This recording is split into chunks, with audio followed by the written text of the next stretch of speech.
Assalamualaikum warahmatullahi wabarakatuh, Bapak dan Ibu, para guru bahasa Inggris di Kota Lahat, Sumatera Selatan. Selamat berjumpa di sini, senang sekali. Akhirnya kita bertemu di kegiatan peningkatan pengetahuan guru bahasa Inggris tentang penulisan proposal PTK untuk khusus guru-guru bahasa Inggris di Kota Lahat, Sumatera Selatan. Jadi kegiatan ini adalah kegiatan yang dari kelompok saya itu Pak Dedi yang kemarin sudah datang ke Lahat, ada saya, Ibu Wisma Yunita, dan kemudian ada Ibu Ira Maisarah yang juga menjadi tim kita, tim saya untuk pengabdian kali ini. Nah, kali ini memang agak jauh pengabdiannya ke Lahat dan nama lengkap saya Wisma Yunita. Jadi pendidikan S1 dari Bahasa Inggris UNIP tahun 2004 tamat, S2 dari UNP 2010, S3 dari UNJ, tapi sempat juga ke Leeds Beckett University di Inggris kurang lebih 3 bulan setengah untuk program sandwich. Kemudian khusus untuk PTK ini saya pernah mengikuti pelatihan yang diadakan oleh negara-negara ASEAN waktu itu di Regional Language Center-nya Singapura. Nah, waktu itu proses ini seleksi juga sih untuk dosen untuk bisa mewakili Indonesia ke ASEAN itu. Waktu itu tahun 2010 saya ikut mendaftar dan terpilih menjadi satu dari 2 dosen bahasa Inggris yang dikirim ke Singapura. Satunya lagi dari Sultan Ageng Tirtayasa. Jadi mendapat sertifikat yang itu sudah certified, artinya sudah disertified untuk Action Research for Language Teachers.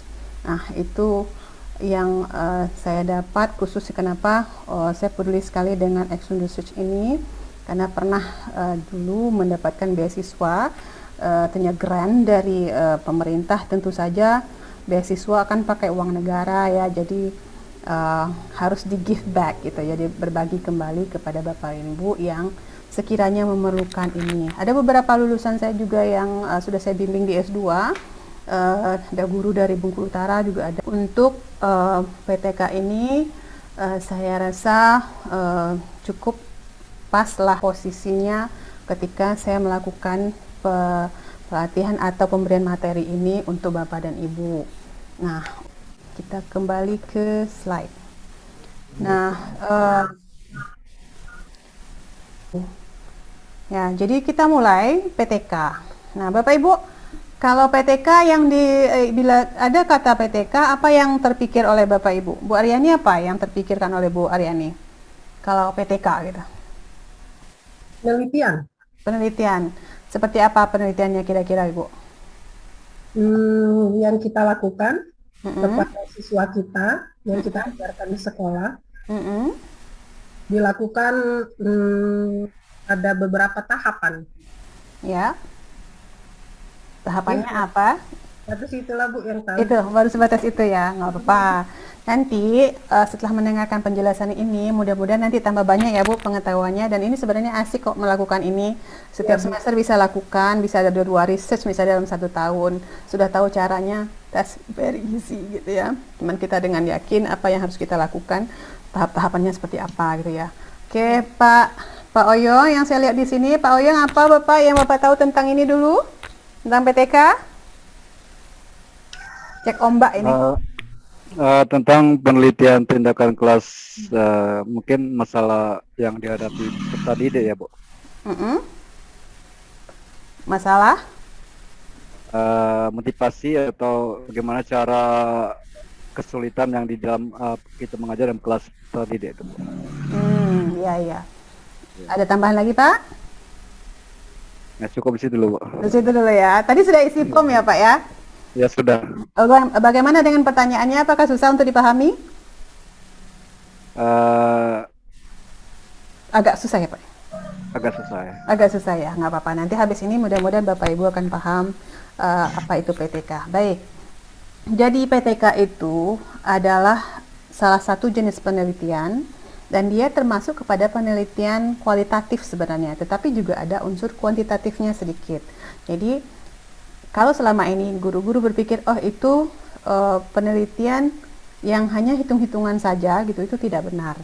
Jadi PTK itu adalah penelitian kualitatif yang ada kuantitatifnya juga. Jadi bisa juga disebutkan mix gitu ya. Nah, sifat dari penelitian PTK ini dia berdaur ulang, artinya siklus. Kalau siklus itu berarti ada circle-nya, mulainya apa, kemudian udah selesai, masuk lagi siklus kedua, seperti itu. Nah, penelitian ini bersiklus, nanti pas siklusnya kita akan sampai pada bagian itu nanti. Nah, itu dilaksanakan oleh guru atau teacher researcher yang memiliki kelas, yang menjadi guru, ya, atau yang punya muridnya gitu. Jadi ada satu ruang belajar yang bisa digunakan untuk itu. Tadi jadi penelitian berdaur ulang dan dilakukan oleh guru, teacher researcher ya, Pak Jimmy ya. Kemudian dia itu berdasarkan masalah. Jadi ada masalah dulu dalam pembelajaran kita itu apa? Nah, misalnya, ini nanti akan ada dalam pertanyaan. Masalahnya apa? Mungkin kemampuan membaca siswa rendah. Atau vocabulary siswa rendah. Tidak banyak gitu, terbatas. Nah, itu masalah dalam pembelajarannya. Atau motivasi anak itu kurang bagus dalam belajar. Itu kan pasti dialami oleh Bapak Ibu pada umumnya. Tapi nanti akan ada di antara masalah-masalah itu, ibaratnya sakit, itu ada penyakitnya yang paling urgent ditangani. Jadi masalahnya ada semua ada masalahnya, anaknya juga kurang motivasi, vocabnya susah, readingnya juga susah, cak mana salah segala, gitu masalahnya. Gitu. Jadi itu kita lihat nanti mana yang paling urgent yang mau kita perbaiki. Nah, jadi memang dia berangkat dari masalah yang benar-benar dialami oleh peserta didik di kelas Bapak Ibu. Nah, kalau di Mills bilang itu menyampaikan bahwa action research itu sesuatu yang sistematik. Ya, tentu saja semua penelitian juga sistematik dan scientific ya. Tetapi dia mengatakan ini conducted by teachers researcher. Artinya memang guru yang juga melakukan research. Tentu saja orang tersebut adalah Bapak dan Ibu yang saat ini menjadi guru. Nah, itu untuk mendapatkan informasi tentang bagaimana sekolah itu beroperasi, bagaimana gurunya mengajar, dan bagaimana studentnya belajar gitu. Nah, tujuannya apa? Untuk mendapatkan pengetahuan tentang proses pembelajaran yang ada di sekolah itu, kemudian membuat diri kita menjadi reflektif gitu ya, untuk merefleksi diri. Saya ini sudah bagus belum sih ngajarnya jadi guru? Sudah ngerti belum sih apakah saya ini sudah jadi guru yang baik? Apakah saya ini cuman satu arah saja seperti itu? Itu jadi memang akan menjadi refleksi bagi kita, sehingga kenapa anak jadi bermasalah di sini dan kemudian apa yang harus saya lakukan gitu. Nah, kemudian juga memberikan efek positif change. Artinya itu setelah dilakukan nanti, ada masalahnya ini ditangani, terus ada efek positifnya dari perlakuan atau action yang kita lakukan kepada siswa. Nah, action research itu bisa action research itu kalau ada PTK itu bagian dari action research. Action research ini bisa saja pada level sekolah, kepala sekolah melakukan sesuatu, itu action research. Tetapi yang fokus kita ini sekarang hari ini juga fokus kepada classroom action research. Artinya adalah proses pembelajaran di dalam kelas, karena yang memang betul-betul malam dunia Bapak Ibu yang menjadi guru gitu ya. Tapi bisa juga oleh kepala sekolah melakukannya. Bagaimana itu nanti kita bisa atur dan disesuaikan dengan kondisi sekolahnya gitu ya.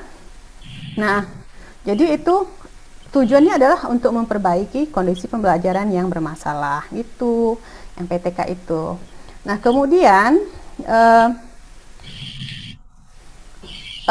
berdasarkan pendapat yang lain hampir sama juga, COSI tahun 2010 itu mengatakan itu penelitian yang partisipatif dan kolaboratif. Nah, berarti kan perlu Bapak Ibu berkolaborasi dengan temannya. Di mana kolaborasinya nanti? Dia mungkin satu guru yang lain jadi tim berdua ya, sedikitnya mungkin berdua di sekolah itu. Ibu Nur misalnya, Ibu Nur saja jadi penelitinya, Ibu jadi kolaboratornya gitu. Jadi nanti kolaboratornya itu nanti berfungsi ketika ada observasi, kita diskusi, refleksi di situ. Jadi memang ada partisipatif, memang kita langsung yang mengajarkan menjadi partisipannya. Kemudian dia itu spesifik, pada konteks spesifik. Dan tidak bisa digeneralisasi. Kalau hasilnya di kelas ini begini bagus, belum tentu di kelas yang lainnya bagus dan sama. Jadi sifat dari penelitian PTK ini tidak bisa digeneralisasi seperti penelitian eksperimen misalnya. Oh, hasilnya bisa digeneralisasi. Kalau ini tidak, dia konteks spesifik. Dan di-develop berdasarkan refleksi dari awalnya, oh anak ini banyak masalah, kemudian apa yang harus saya lakukan. Nah, itu direfleksi. Terus kemudian setelah dilakukan pertindakan, apa selanjutnya yang harus diperbaiki? Nah, itu kita sebagai guru yang juga researcher yang tahu apa selanjutnya yang harus kita lakukan. Dan pengetahuan itu didapat melalui proses tadi, siklus-siklus tadi. Melalui action yang kita lakukan. Oh, kalau begini anaknya responnya begini. Oh, nanti harus beginikan kayak gitu. Nah, dan dia juga problem solving, artinya berguna untuk memperbaiki permasalahan yang ada di kelas. Dan temuannya itu seiring, karena dia kualitatif mix tadi ya, jadi temuan itu, findingnya itu akan muncul seiring dengan action yang kita lakukan. Siklus 1 hasilnya begini gitu, oh siklus 2 hasilnya begini. Apakah boleh cuman PTK itu cuman satu siklus? Itu tidak masuk akal. Ya, jadi tidak ada masuk satu siklus itu, minimum sekali 2 siklus. Kalau 2 siklus itu juga berarti masalahnya ringan anaknya itu. Kalau masalahnya ringan gitu, kalau cuman sakit demam sedikit ya kasih paracetamol aja gitu ya, 1 siklus udah nggak perlu ini gitu. Jadi kalau memang ini kan ada banyak masalahnya tadi, mana yang lebih urgent diperbaiki, kita perbaikin yang bagian itu. Jadi sehingga yang paling penting, yang paling urgent yang kita kerjakan untuk perbaiki.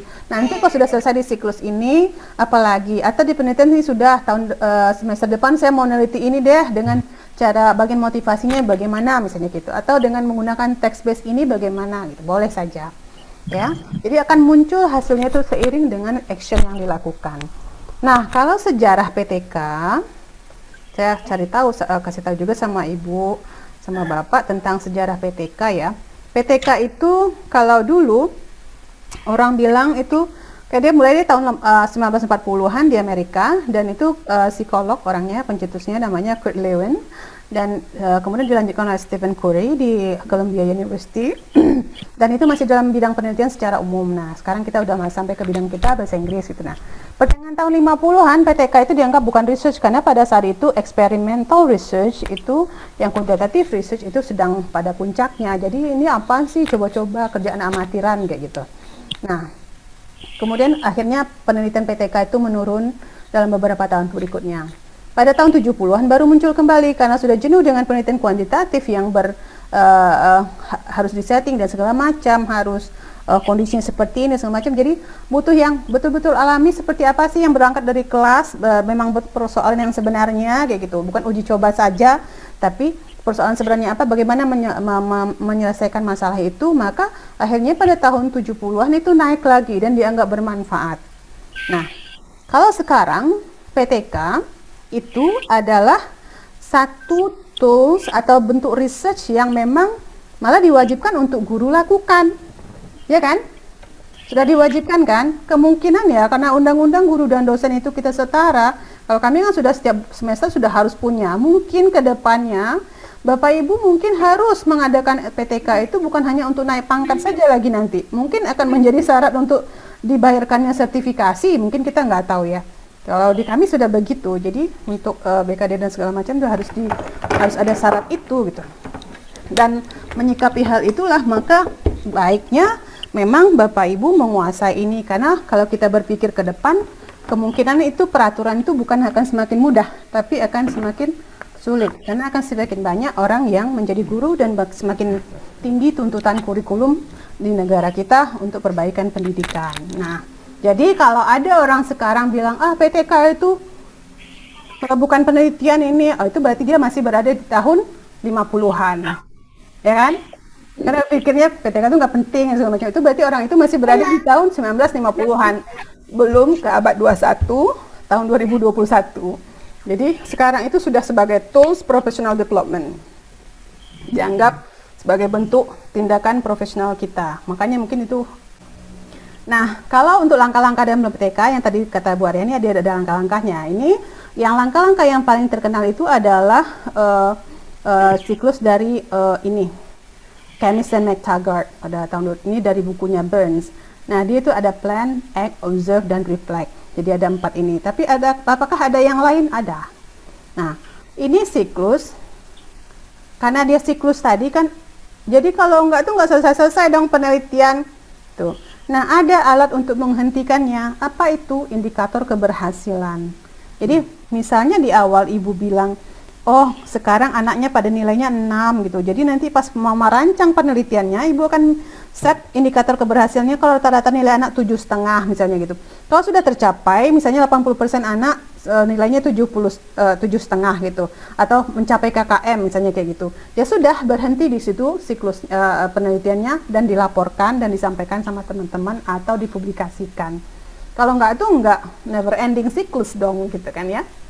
Nah, di sini bisa dihentikan dengan indikator keberhasilan. Contohnya di sini indikator keberhasilan ini misalnya 80 siswa telah mencapai KKM di sekolah atau telah berada pada kategori baik dalam menulis teks, misalnya seperti itu. Ya. Jadi ada yang namanya langkah-langkahnya. Oke. Nah, ini tadi kalau ini ada Camus and McTaggart yang paling populer ya. Ini paling populer. Apakah bisa pakai yang lain? Boleh. Nah, untuk yang ini dia ada plan, action, observe, dan reflect. Nanti kolaborator ibu akan ada di bagian observe dan reflect. Kalau yang semuanya ibu yang melakukan rencana dan segala macam boleh. Bila bisa kolaborasi berdua itu dari awal bisa banget Bapak Ibu untuk melakukan kolaborasi. Nanti kalau sudah tuh selesai direfleksi, oh apalagi yang harus diperbaiki, bangun siklus kedua. Ya minimum 2 siklus ya, nggak mungkin 1 siklus gitu ya. Ya, dan 1 siklus itu tidak mungkin 1 kali pertemuan karena ada yang itu saya bikin PTK itu berapa siklus, 3 siklus, berapa kali kamu ke sekolah mengajar? 3 kali mem katanya. Hah? Sebenarnya 3 kali berarti 1 siklus 1 kali. Iya. Saya tanya sini dia ada yang Waters Adam, tapi dasarnya hampir sama dengan ini karena semuanya pendahulunya itu Camus and McTaggart ini untuk siklusnya sih. Jadi yang ini juga planning, action, reflection, and monitoring. Ini Waters Adam tahun 2006. Sama kurang lebih di planningnya ngapain, direncanakan semuanya, di action, monitoring itu sama dengan observe itu tadi dan reflection ya.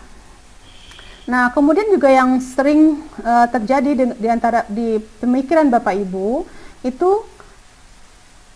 banyak itu dia bikin PTK, tetapi isinya eksperimen atau dia judulnya eksperimen tapi PTK. Kadang itu setengah PTK, setengah eksperimen. Nah, kalau research itu kan lurus. Kalau research ini pakemnya, ini tahap-tahapan yang harus dilakukan, begini instrumennya. Tidak mungkin kan dia belok kayak gitu. Jadi karena research itu scientific dan sistematik. Nah, jadi beda PTK dengan eksperimen. Kalau classroom action research tidak bisa digeneralisasi hasilnya.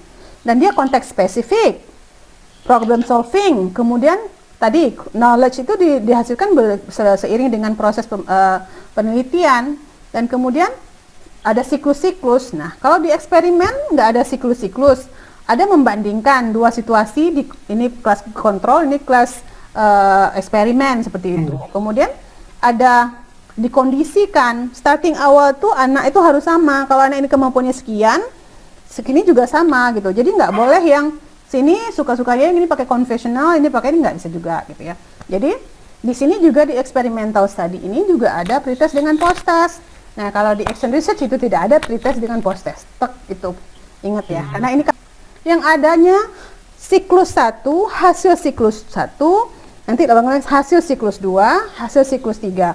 Dibandingkan siklus 1 misalnya kalau kita memakai rata-rata, maka rata-rata siklus 1 sekian, kita bandingkan dengan hasil ujian pada, bukan ujian ya, hasil tes pada siklus 2. Jadi itu dibandingkan. Bukan ini pretest dengan ini post-test gitu. Ini pretest dengan post-test itu adalah eksperimen ya Bapak Ibu ya. Jadi tidak ada pretest dengan post-test di dalam PTK. Adanya starting awal itu baseline data, bagaimana kondisi awalnya nilainya berapa, kemudian di hasil siklus 1 dibandingkan, nanti dibandingkan lagi dengan siklus 2. Nanti dilihat dari baseline itu berapa nilainya tadi 65 sampai ke 75. Berapa naiknya? Berarti 1 poin lebih meningkat nilai rata-rata anak seperti itu. Jadi itu yang namanya penelitian PTK. Jadi nggak ada pretest post-test. Terus kemudian langkah-langkah untuk dapat melakukan PTK. Nah, itu pertama identifikasi masalah dulu. Harus ada masalah dan jangan juga buat-buat masalah. Padahal anaknya udah bagus kok. Terus akhirnya ada kok masalahnya dikit. Masalahnya mesti yang agak lumayan perlu ditanganin. Kalau seperti yang saya sampaikan tadi, kalau cuma demam dikit ya kasih paracetamol aja. Nggak usah dikasih tahu aja, dimotivasi aja mungkin selesai gitu ya. Tapi masalahnya yang agak sedikit berat gitu. Ini yang perlu ditangani dengan serius dan memakai tindakan-tindakan tertentu gitu. Nah, kemudian merumuskan masalahnya bagaimana, desainnya seperti apa, baru kita menyusun proposal PTK. Nanti semuanya akan saya bahas, saya jelaskan untuk Bapak Ibu semuanya, supaya Bapak Ibu mendapatkan ini loh penelitian PTK. Nah, masalahnya itu adalah masalah yang berkaitan dengan pengelolaan di dalam kelas dan masalah dalam proses belajar mengajar, karena PTK, tindakan kelas. Jadi tidak yang masalah-masalah yang C atau D ini. Nah, kemudian pertanyaannya yang dapat kita lihat, apa yang sedang terjadi dengan anak saya sekarang? Oh, ini masalahnya. Apa yang menjadi masalahnya? Apa yang bisa dilakukan ya? Gitu. Jadi kita baca-baca nih referensi. Oh, kayaknya ada ini nih, bisa kita masalahnya seperti ini bisa kita selesaikan dengan ini, kita. Nah, ini contoh masalah ya. Masalah pemahaman bacaan atau nilai membaca siswa rendah. Kemampuan menulis atau skill yang lainnya, berbicara dan menyimak itu rendah. Partisipasi atau keaktifan siswa dalam kelas rendah. Nilai siswa dalam writing mungkin rendah itu. Terus mungkin akan ada Bapak Ibu bilang, ya Mem, itu semua masalah itu memang ada di anak saya gitu kan. Makanya tadi mana prioritasnya yang perlu diperbaiki ke sana gitu. Jadi masalah yang terkait dengan pengelolaan kelas maka dapat dilakukan PTK.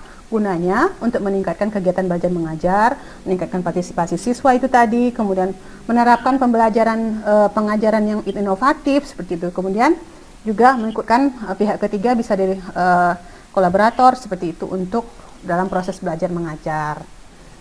Nah, catatan ya, Ibu Bapak, masalahnya itu bisa berdasarkan dari refleksi pembelajaran ketika melakukan proses belajar mengajar di sekolah. Kan pasti kita, kalau guru yang profesional, karena ini kan memang untuk guru-guru yang profesional yang peduli dengan anaknya dan peduli dengan kualitas pembelajarannya kan, mungkin akan dia setelah dia mengajar, anak saya itu masih tetap nggak bisa ngerti, mereka ada masalah gini-gini, itu kan dipikirkan oleh guru tuh. Itu kan refleksi diri bahwa anak saya ini ada banyak masalahnya, ini harus dituntaskan ini ya. Itu mulainya dari situ. Dan kemudian solusinya dapat di bagaimana? Bisa dengan membaca buku, artikel jurnal atau internasional. Jadi dengan bukan hanya membaca PTK orang lain ya Ibu, karena dia bukan oh saya tiru aja deh, cobakan juga di sini gitu. Karena dia memang masalahnya itu spesifik, kontekstual.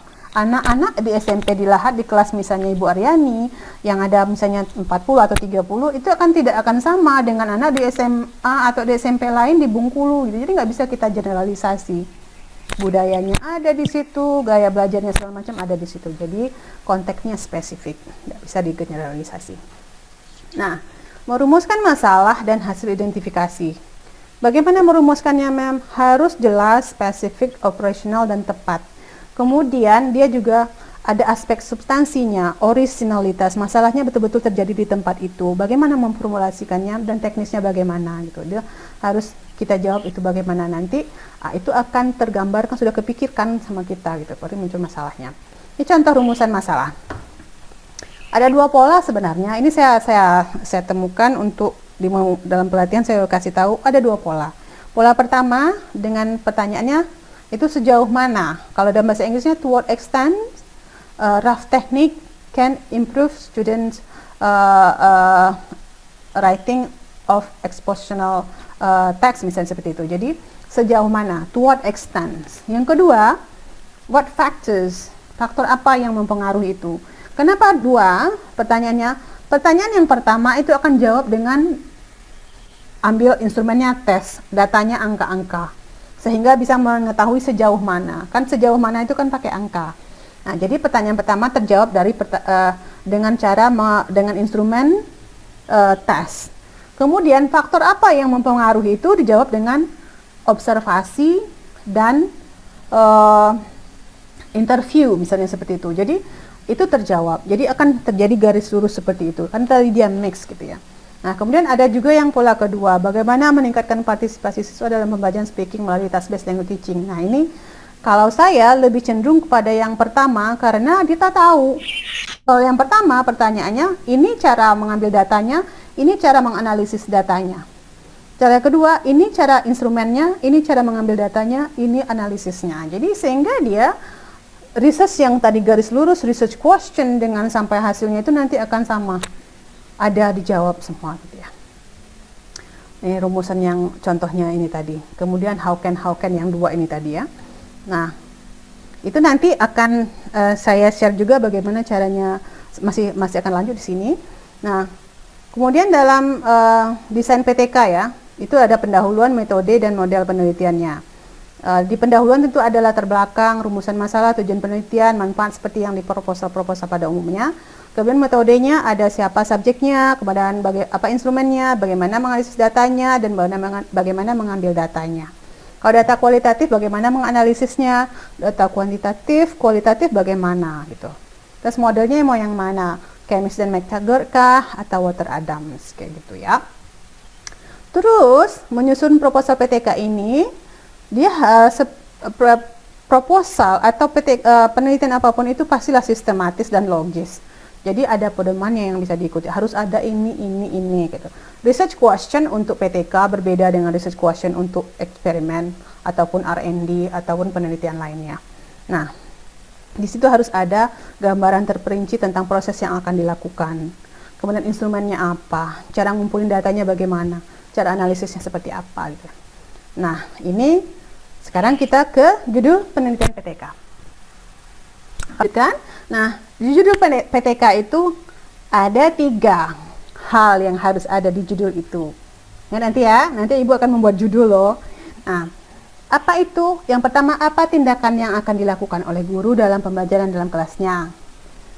Itu berarti kan tindakannya itu dari metodenya, apakah menggunakan project based learning, problem based learning, atau inquiry based. Nah, itu tindakan langkah-langkahnya yang akan dilakukan. Kemudian apa yang akan ditingkatkan itu adalah skill-nya atau knowledge-nya. Apakah speaking, reading, writing, atau listening. Kemudian apakah vocab atau grammar. Itu knowledge, yang 2 ini knowledge. 4 ini skill. Nah, apakah akan memperbaiki skill atau memperbaiki knowledge? Itu harus. Nah, kemudian siapa yang akan dikenai tindakan? Berarti anaknya harus spesifik ya, Bu. Jadi misalnya kelas 9 itu udah 9, 10, 11. 9 itu berarti SMP kan, tapi jarang-jarang. Misalnya kelas 7 ya, 7, 1 misalnya gitu kan. Of SMP negeri berapa. Tuh. Jadi jelas harus ada itu konteks spesifik karena tadi spesifik konteksnya. Jadi ada metodenya, ada skill dan knowledge-nya yang harus diperbaiki, kemudian jelas tempatnya. Gampang kok bikin proposal PTK itu. Asal ada 3 itu tadi. Nah, nanti untuk yang nanti saya kasih linknya untuk mengetahui cara menulis judul penelitian PTK ini, karena saya juga ngajar research di kampus. Ini sudah ada saya siapkan YouTube-nya untuk secara simpel. Nanti boleh Bapak Ibu kunjungi ke situ. Jadi Cak Manu, bagaimana caranya menulis judul PTK yang efektif gitu ya. Nggak akan nanya-nanya lagi nanti. Karena gini Ibu ya, Ibu Bapak, kalau dari judulnya saja itu kita sudah tahu jenis penelitiannya apa. Oh, ini judulnya PTK, ini judulnya eksperimen, ini R&D, ini penelitian evaluasi misalnya gitu. Oh, ini causal comparative, ini penelitian korelasi. Itu dari judulnya aja sudah tahu, pakemnya punya sendiri-sendiri, termasuk PTK. Nah, nanti boleh nonton di YouTube-nya nanti, saya share nanti ininya, judulnya. Jadi saya memang bikinkan karena selama online ini ya sudah, daripada ngulang-ngulang, ya udah nonton deh situ. Kalau belum ngerti penelitian saya sekali penjelasan ini, nanti nonton deh YouTube ini biar kamu lebih mengerti kayak gitu, kayak mahasiswa. Karena juga ngajar action research di S1, di S2 juga ngajar research juga gitu. Jadi lah sekalian buat gitu. Nah, ini contoh PTK ya Ibu ya. Contoh judul penelitian PTK. Dia biasanya pakai ini, ada kata peningkatan seperti ini. Kemudian ini tata bahasa, berarti kan grammar. Menggunakan apa? Berbasis tugas. Jadi berbasis tugas ini adalah variabel variabel independennya, karena dia yang akan mempengaruhi penguasaan atau peningkatan skill anak. Terus tempatnya di mana? Di kelas 11 IPS 1 SMA Negeri 8 Kota Lahat misalnya gitu, kalau ada yang dari SMA 8. Kemudian juga peningkatan hasil belajar bahasa Inggris materi pembelajaran menulis teks recount berbasis genre melalui picture series. Tapi picture series ini caranya. Kemudian di kelas berapa? 8 SMP Negeri 2 Kota Bengkulu. Sampai kalau yang bahasa Inggris jadi begini. Improving student reading comprehension by using SK3R teknik at grade 10-4 of SMA 8 Bengkulu Utara. Jadi jelas tadi saya bilang, jadi ada skillnya atau readingnya, kemudian ada tekniknya, ada konteks penelitiannya, kelasnya mana gitu ya. Jadi harus ada.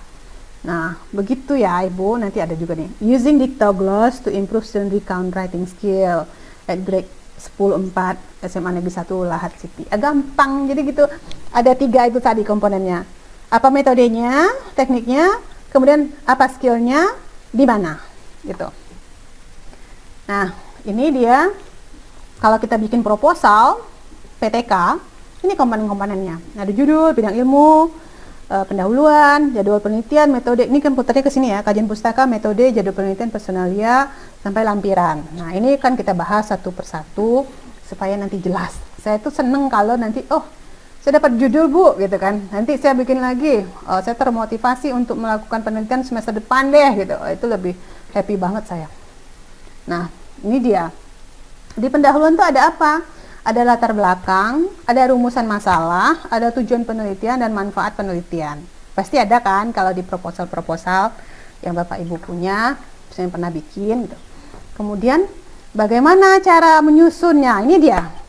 Jadi ini udah cara pola pikirnya ya Bu ya. Udah alur pikirnya. Saya ajarkan sampai membuat alur pikirnya dalam pendahuluan. Pertama, itu dimulai dari variable dependent. Apa variable dependent? Skill tadi. Skillnya. Writing ke, reading ke, listening ke, speaking. Nah, jadi mulai dari speaking. Misalnya gini. Reading. Reading is a skill that, misalnya biasanya suka dibuat oleh guru itu, reading is one of the first skill in learning English, kan gitu ya. Terus dikasih definisi reading itu adalah menurut kalau ini Nuttall ya, menurut Nuttall tahun sekian reading adalah bla bla bla bla bla bla. Itu kita mengquote sudah, gitu. Mulai dari variable dependentnya. Kemudian nanti masuk paragraf kedua atau ketiga kita membahas reading ini tadi. Ada referensi-referensi dari beberapa, kemudian masuk paragraf kedua atau ketiga nanti. Nah, baru kita bilang, dalam membaca, siswa biasanya mengalami kesulitan dalam apa? Kan muncul tuh dari kita. Nah, kemudian harus, kalau apapun argumen kita harus didukung oleh teori. Jadi, sampaikan. Nah, nanti ini lagi. Jadi, ada teori yang menyangganya. Kemudian, nah, masalah itu tadi apa saja? Vocabulary-nya harus rendah lah, motivasinya rendah, segala macam. Nah, seperti itu tadi. Nah, kita bilang itu harus di backing atau di backup oleh teori. Nah, itu argumen kita tadi. Akhirnya masuk ke misalnya paragraf ketiga. Nanti Bapak Ibu tinggal bilang, kesulitan ini, hal ini juga terjadi di SMP Negeri 1 Lahat. Nah, misalnya kayak gitu, uraikan masalahnya apa? Didukung oleh data empiris. Datanya apa? Bisa nilai hasil ujian sebelumnya atau data pengamatan dan segala macam. Jadi disampaikan di situ. Nah, terus kemudian ada lagi sudah kita sampaikan itu masalah-masalah itu ada ini masalahnya. Udah kan ada kan persentasenya misalnya sekian anak mendapat nilai A, sekian anak persennya mendapat nilai B atau seperti itu. Jadi atau belum memenuhi KKM seperti itu. Jadi ada datanya. Nah, nanti kita data SMP ini gitu. Nah, setelah itu kita sampaikan, untuk mengatasi masalah itu ada beberapa pendekatan yang bisa dilakukan. Apakah pendekatan namanya, atau teknik, atau strategi, atau media, terserah. Jadi untuk masalah itu ada teknik yang bisa digunakan untuk mengajarkan membaca misalnya. Nah, kita sebutkan tekniknya apa. Terus kemudian siapa yang mencetuskan teori itu, misalnya menurut siapa teori kan. Terus sudah tuh sebutkan kelebihan dari teori itu. Kan ada banyak tuh. Ada teknik ini, teknik ini, teknik ini, teknik ini. Nah, Pilih satu, sebutkan kelebihan teknik itu atau teori itu tadi. Nah, udah masuk tuh ke polanya. Nanti setelah itu kita sampaikan lagi, ada beberapa penelitian terdahulu yang telah dilakukan dengan menggunakan teknik ini. Jadi memang harus ada previous research, Ibu ya. Jangan sampai enggak. Nama penelitinya siapa, tahun berapa, hasilnya apa. Yang pertama dilakukan oleh si ini, tahun sekian, hasilnya begini. Yang kedua, ini sampai 3 mungkin gitu ya. 3 penelitian terdahulu. Nah, sudah itu baru Ibu sampaikan, ini penutup pendahuluan ya. Berdasarkan paparan atau pemaparan di atas, maka peneliti ingin mengetahui apakah gitu ya, pendekatan teknik atau strategi ini atau media ini bisa meningkatkan kemampuan membaca siswa ataupun siapa ya?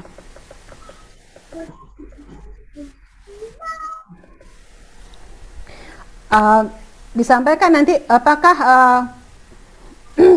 pendekatan misalnya project based learning atau problem based learning ini dapat meningkatkan kemampuan berbicara siswa dengan judul penelitian. Nah, kalau tinggal gunakan peningkatan kemampuan berbicara siswa atau keterampilan berbicara siswa dengan menggunakan problem based learning misalnya pada kelas ini di kota ini, SMP ini, kota ini. Udah selesai. Berakhir satu bab selesai itu. Satu bagian pendahuluan selesai. Itu ya. Nah, kemudian kita ke kedua itu ada bagian yang namanya kajian pustaka. Kan cuma 3 bab ya, Bu ya. Introduction, kajian pustaka, metode. Selesai deh gitu. Nah, yang kedua ini harus ada variable dependent. Tadi saya sudah sampaikan. Variable dependent itu apa? Yang terpengaruhi. Berarti kemampuan reading, yang skill tadi, skill atau knowledge ya. Reading comprehensionnya kah harus susah, listening. Nah, ini tadi namanya variable dependent. Artinya dia tergantung pada variable independent ini yang berupa metode pembelajaran, teknik, strategi ini untuk memperbaikinya. Jadi dia yang akan mempengaruhi. Yang independent adalah teknik metode. Yang dependent adalah yang skill atau knowledge. Nah, kemudian harus ada juga penelitian terdahulu, ya, 2 atau 3 minimum ya. Tapi jangan juga banyak sekali penelitian terdahulu. Saya biasanya kalau orang mengajukan mahasiswa aja judulnya, cuman di kelas action research aja, menggunakan picture series, menggunakan cooperative learning. Saya bilang, udah itu, udah banyak, saya bilang itu kan. No, yang lain. Something new. Karena kalau nanti mau publish, Ibu, karena saya juga reviewer ya, jadi tahu kalau something publish kita itu kalau udah banyak tuh nggak ada seksi-seksinya lagi, ngapain ini yang kayak gini dipublish gitu, jadi nggak menarik. Jadi mulai dari meneliti itu dengan menentukan judul yang bagus, yang masih up to date, yang nanti kalau kita publikasi jurnal itu akan tertarik dengan mempublikasikannya. Kalau cuman masih picture series lagi ya malas lah. Ini apa udah banyak kok, pas dibuka di Google banyak itu sudah nggak lagi gitu ya. Jadi begitu. Nanti ada kerangka konseptualnya juga, masalahnya apa, solusinya apa, hasilnya bagaimana. Nah, sekarang bagaimana caranya membuat kajian pustaka? Nah, ini saya sudah siapkan supaya Bapak Ibu tuh dengan panduan ini gampang kok nulis proposalnya nanti gitu.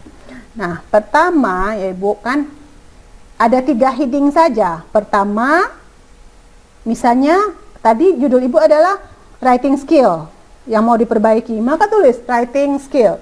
2.1 writing skill. Kalau reading comprehension atau reading skill gitu ya.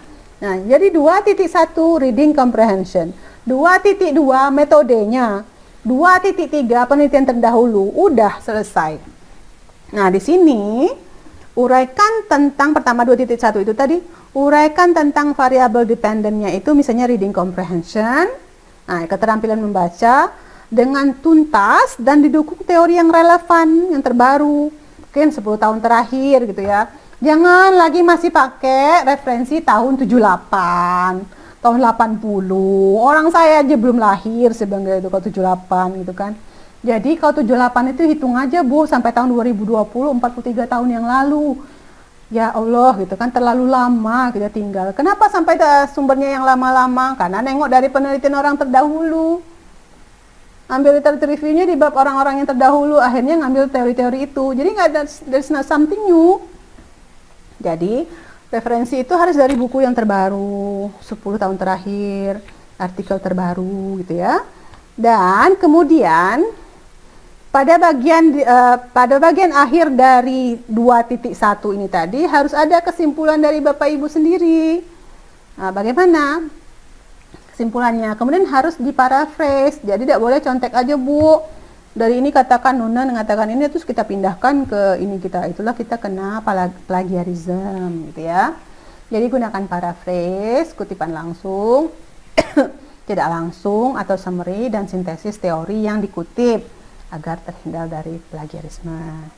Kemudian yang 2.2 uraikan tentang variabel independen. Apa tadi? Misal Ibu menggunakan problem based learning. Maka kalimat di paragraf itu akan dimulai dengan problem based learning adalah bla bla bla bla. Siapa misalnya mengatakan?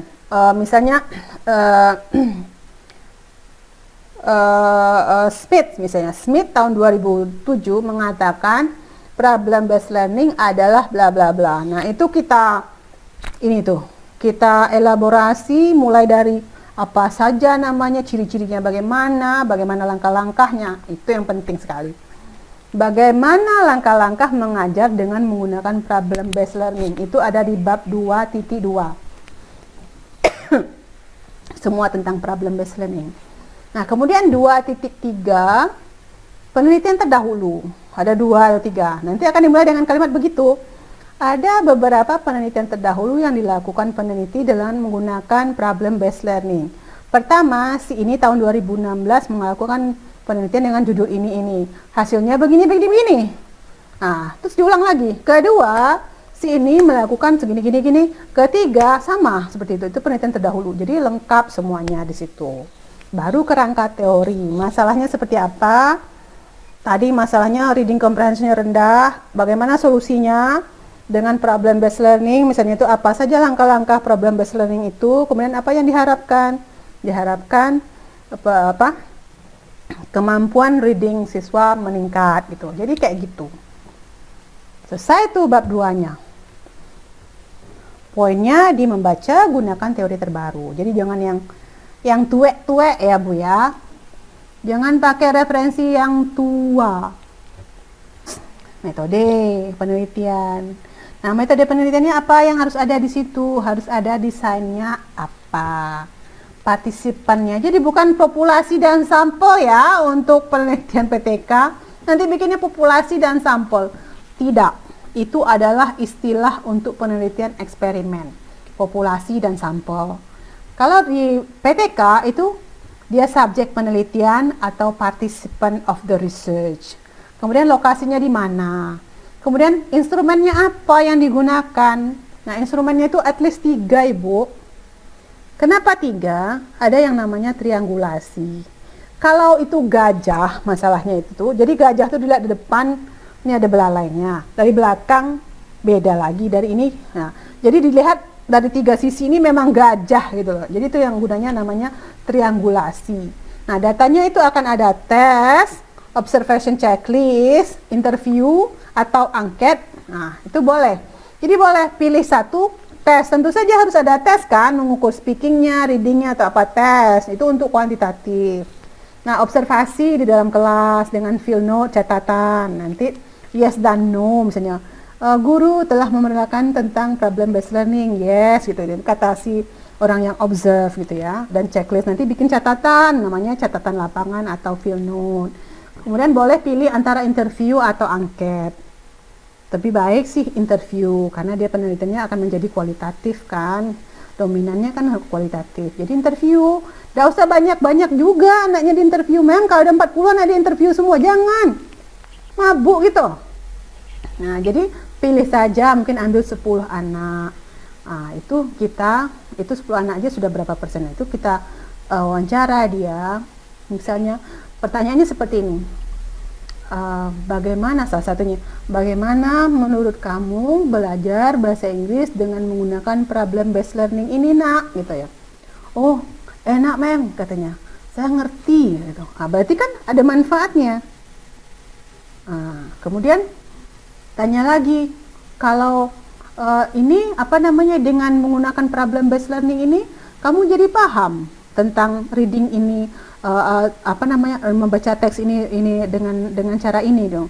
Iya bu, misalnya kayak gitu. Jadi boleh ditanya itu. Tapi pertanyaan secara umumnya itu, bagaimana perasaan kamu belajar bahasa Inggris sekarang ini dengan menggunakan problem based learning ini? Nanti nyerocos lah mereka tuh gini. Catat, rekam, kan ada HP.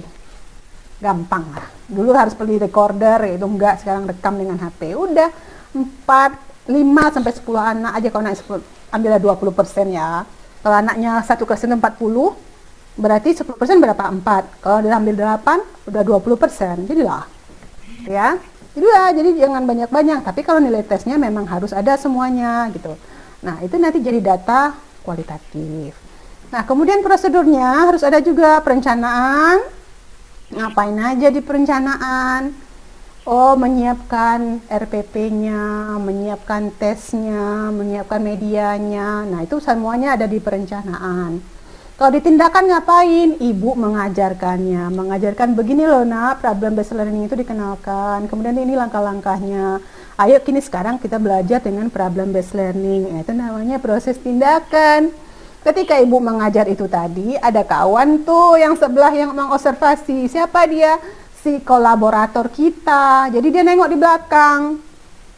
Nah, mungkin saja nanti pas observasi itu dia tengok, oh ada langkah ini di problem based learning ini yang belum dia kasih lakukan, misalnya kayak gitu. Nanti itu maka ada proses refleksi. Setelah ngajar itu nanti, setelah semuanya, udah beberapa pengajaran, nanti ibu ngobrol sama temen ibu itu tadi, refleksi.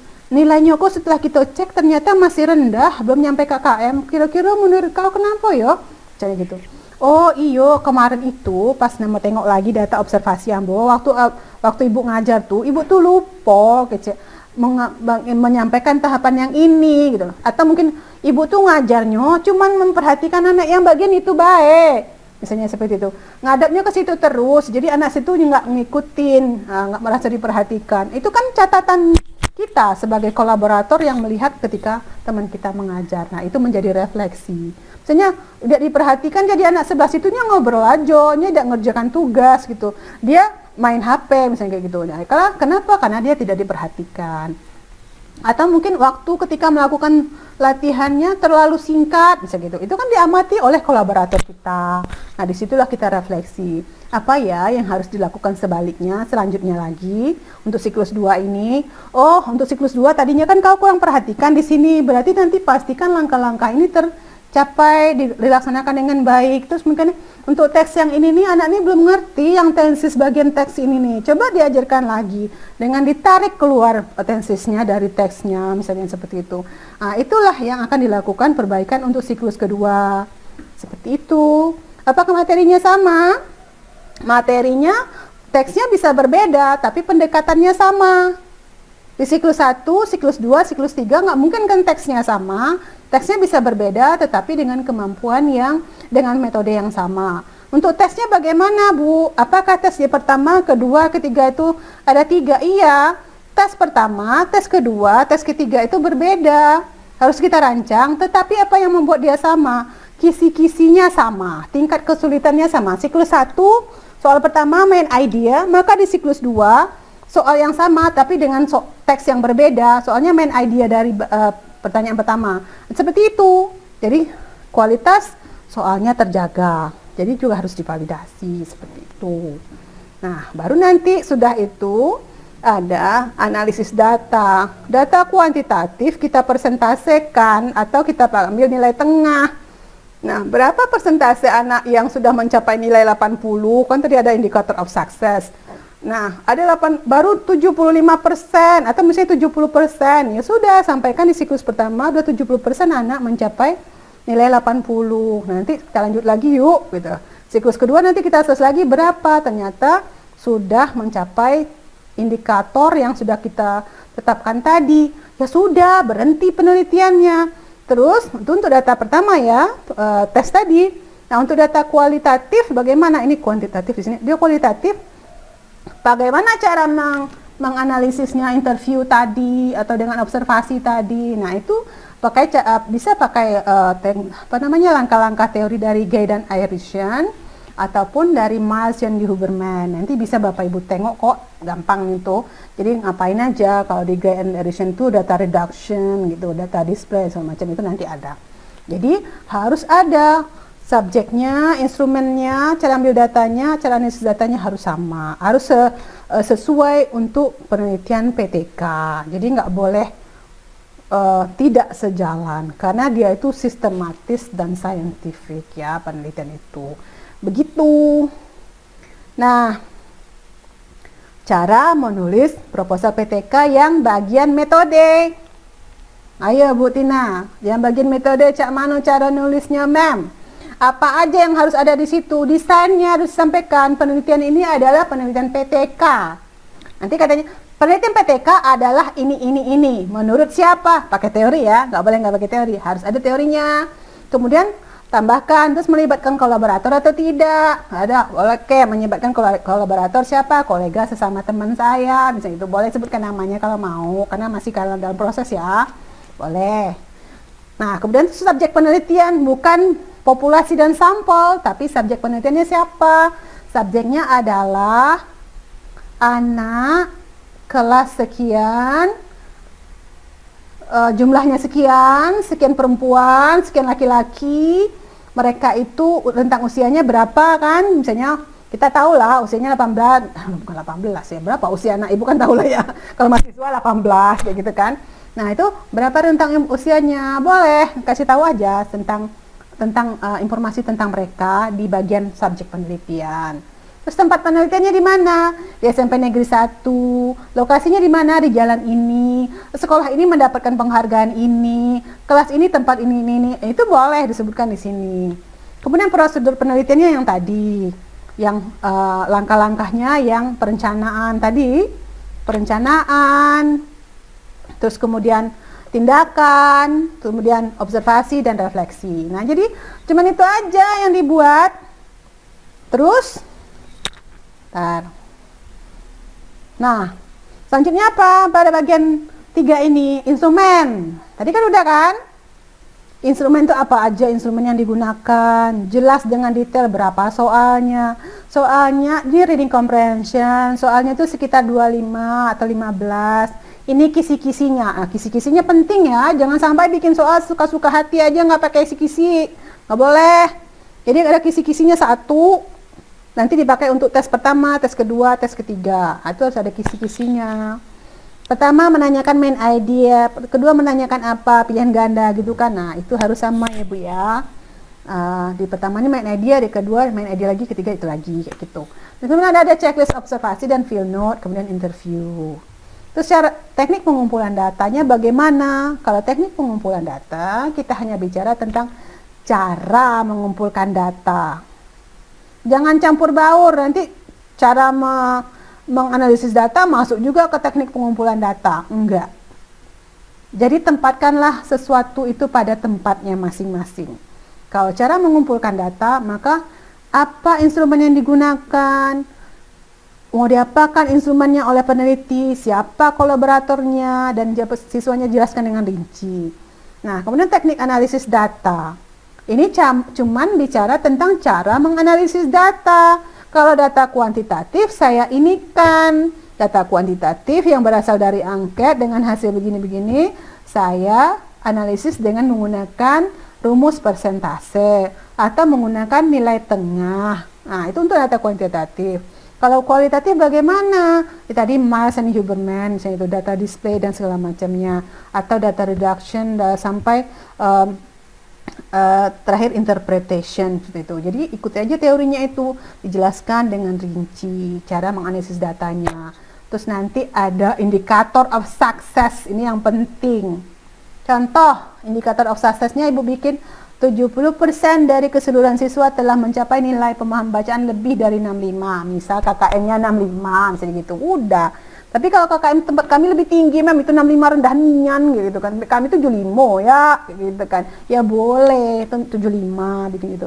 Nah, kemudian penggunaan kedua, penggunaan metode, misalnya problem based learning ini telah mampu meningkatkan ketertarikan siswa untuk belajar dan segala macam. Nah, itu kan catatan yang kualitatif. Nah, masuk ke sini.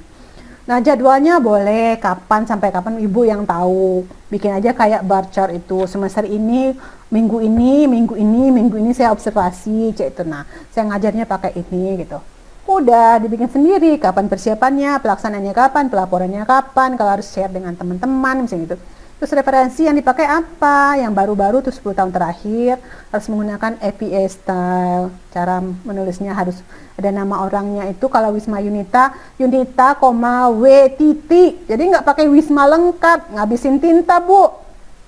Jadi Yunita, W titik, tahun berapa, tutup, judulnya apa, misalnya kalau buku judulnya apa, penerbitnya siapa, kemudian kalau yang EPA 7 cukup penerbitnya saja, kotanya nggak usah.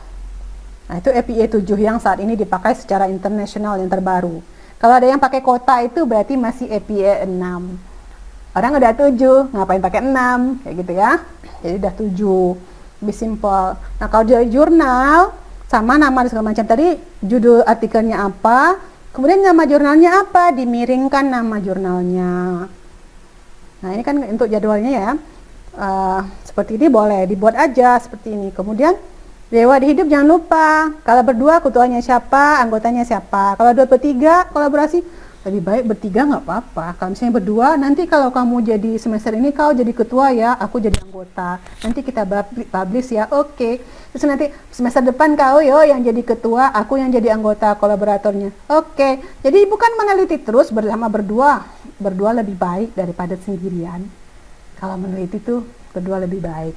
Kalau bertiga boleh juga nanti untuk publikasi. Kalau misalnya, oh aku tuh CS-nya bertiga gitu, besties aku tuh bertiga. Kalau sekolah itu ambo nggak bertiga, kayak kawan ambo udah enak, kayak kawan ambo yang ikut ambo ajak kayak gitu kan.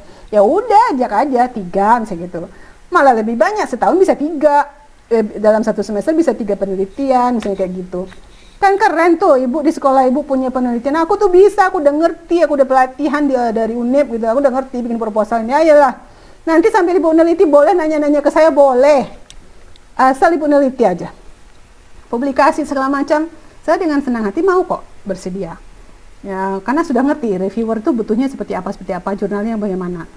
Mem, tapi saya nggak tahu cara nulis artikel jurnal. Nanti tonton YouTube saya ada. Jurnalnya yang mana? Ada. Gampang. Nah, jadi ini cara menulis, ini masih kalau ini, nah ini yang saya sebut dengan APA 7. Jadi ibu lihat tahunnya, judul bukunya dimiringkan, langsung penerbitnya kan Henley dan Henley Publisher. Tidak pakai kota lagi. Ada kan New York kayak gitu kan, Boston, tidak lagi. Nah, ini juga.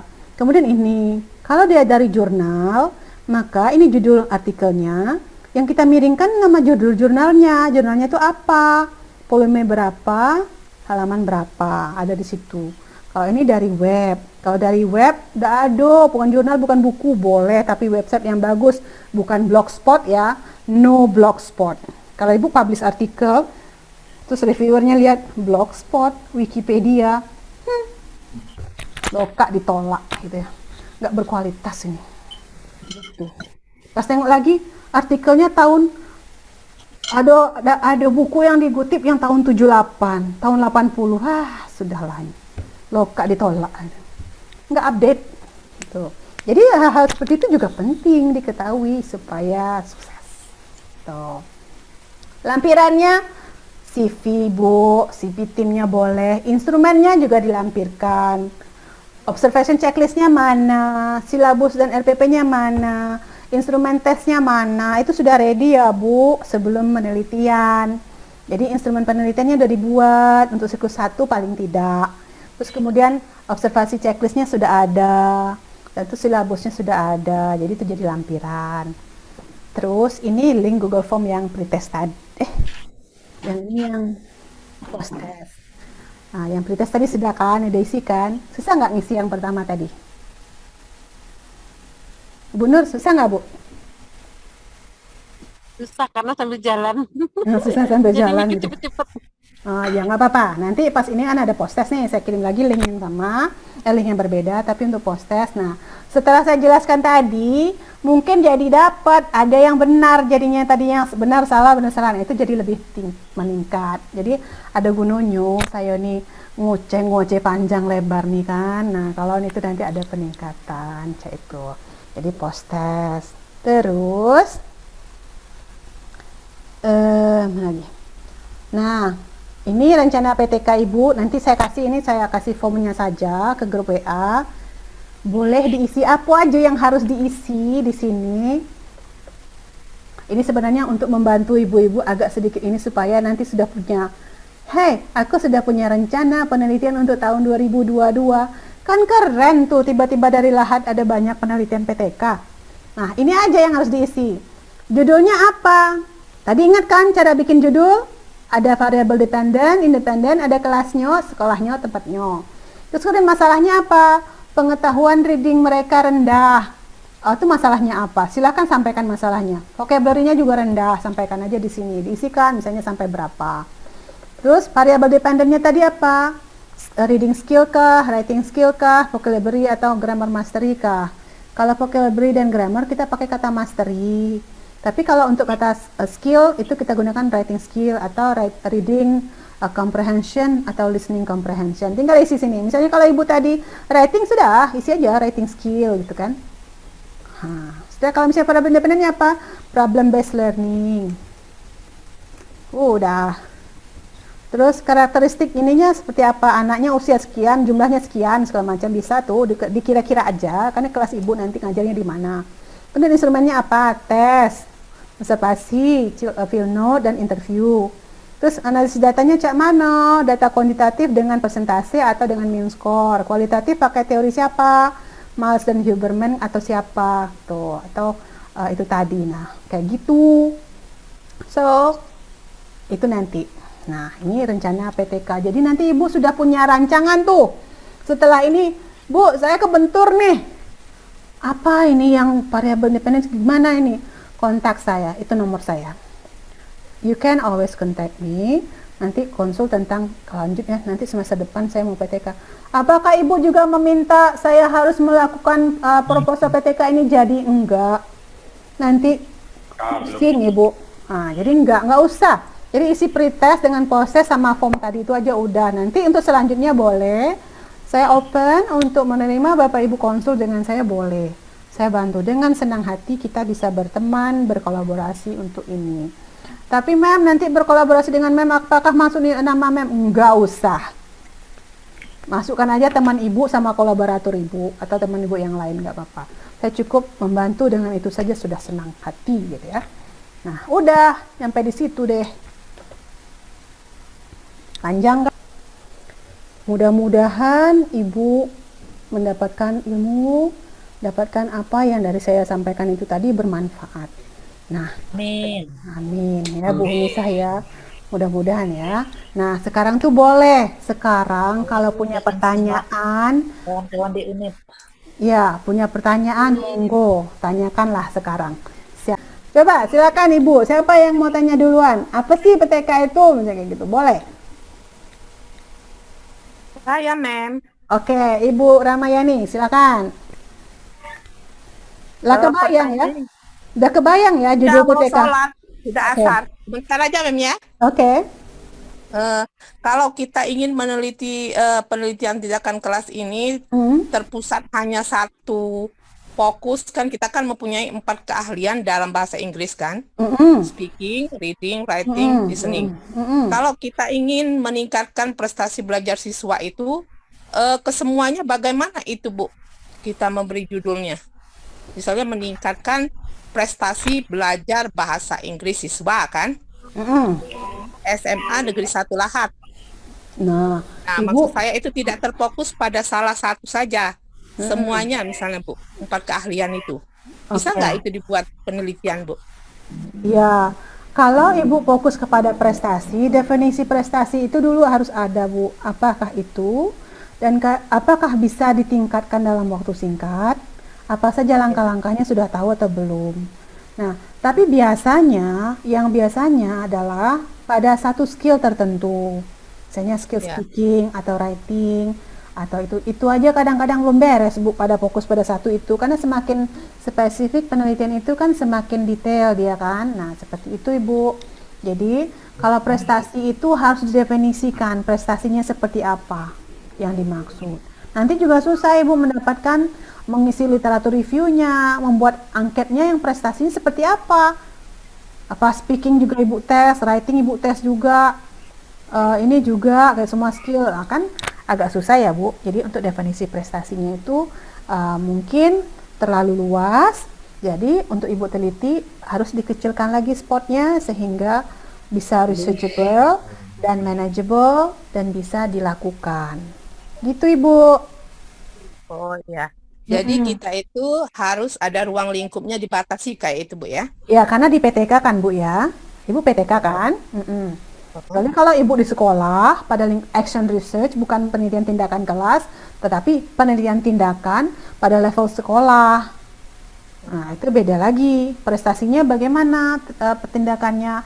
Ibu memberikan pelatihan pada guru, memberikan ini pada anak. Itu kan lama tuh, banyak kegiatannya. Tindakannya bisa bersiklus-siklus. Nah, bisa juga, tapi itu agak lama Ibu menelitinya itu. Nah, kalau untuk PTK fokus kepada skill atau knowledge dari anak yang harus kita perbaiki. Gitu Ibu. Oh Ya. ya, terima kasih Bu.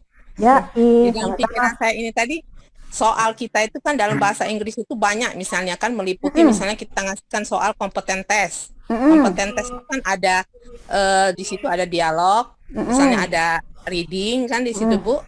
Nah, mungkin juga ada yang berbentuk writing, tes rumpang, umpamanya kan semuanya tercakup di situ maksud saya ini. Nah, saya misalnya memberikan tes, kompeten tes itu kan banyak mencakupnya. Jadi kita nilai saja dari misalnya pertama kita kasihkan soal kompeten tes itu sebanyak 30. Pada saat kompeten tes pertama dia mendapatkan nilai 40, kita kasih lagi soalnya begitu maksud saya. Yang kedua, kita kasih lagi bisa nggak mencapai target kita misalnya sampai 80 kayak itu. Yang seperti Iya, begitu Bu. Bu maksud saya itu Betul. pikiran saya. Paham saya. Jadi Ibu, kan nature dari penelitian tindakan kelas itu ada tindakan ya Bu, bukan cuma ngasih tes aja. Jadi tindakan apa yang Ibu lakukan yang inline sehingga dengan pas dengan tes itu tadi, karena kan tesnya ada kisi-kisinya, tentu sesuai dengan valid dan reliable-nya harus ada. Gitu ya Bu ya. Kalau misalnya keempat-empatnya apa Ibu ngajarkan speaking dulu, ngajarkan reading juga. Kalau nggak diajarkan cuma di tes aja itu bukan PTK. Jadi itu cuman memberikan tes ya Bu ya. Jadi harus ada tindakan, namanya penelitian tindakan kelas. Tindakannya itu sudah diatur, sudah disusun sesuai dengan teori secara sistematis dan saintifik. Begitu Ibu. Oh ya. Makasih Bu. Jadi Sama-sama. dibatasi dulu judulnya, keahliannya apa kayak gitu. Betul. Jadi harus ada metode juga di situ Bu ya. Betul, harus ada keahliannya apa, metodenya apa, siapa, di mana, kelas mana gitu. Jadi harus ada 3 komponen itu. Kalau misalnya banyak masalah rasanya tuh nak saya sapu galau gitu kan, selesaikan segala, nggak usah. Jadi penelitian itu harus semakin spesifik, semakin baik. Jadi ibaratnya tuh ada benang kusut, yang paling kusut tuh yang ini, saya selesaikan dulu yang ini deh, gitu. Jadi selesaikan yang itu dulu, nanti semester depannya menyelesaikan yang bagian ininya, semester depannya bagian ini. Jadi bisa jadi 4 research Bu, gitu. Iya Bu ya.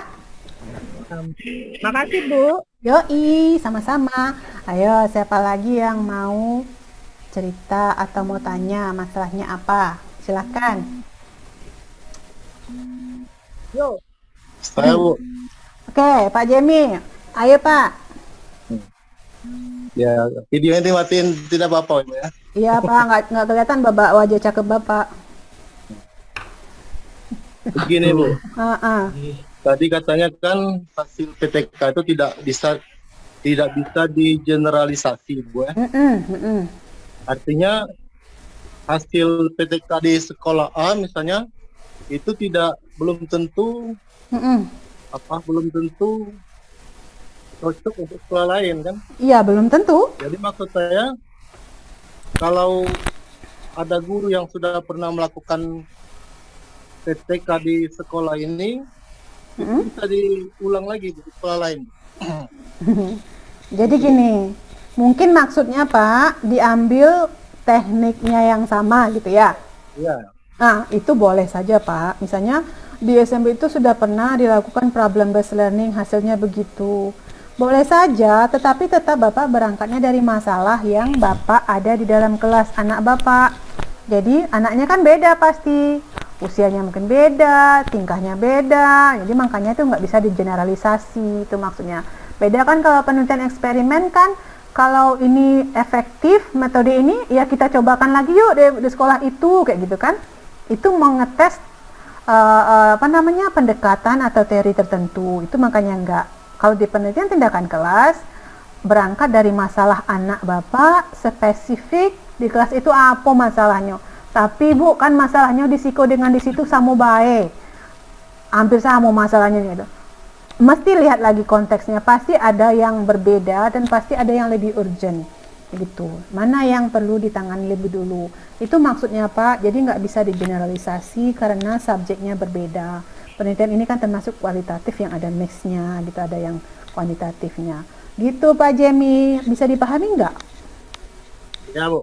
Jadi kalau misalnya permasalahannya sama, judul PTK yang sudah pernah diterapkan di satu sekolah ini bisa diulang lagi Bu ya, maksud?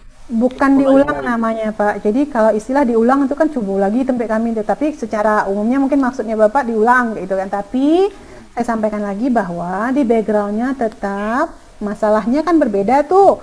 Masalahnya disampaikan, ada datanya juga beda kan? Pasti ada bedanya. Dia nggak akan sama persis.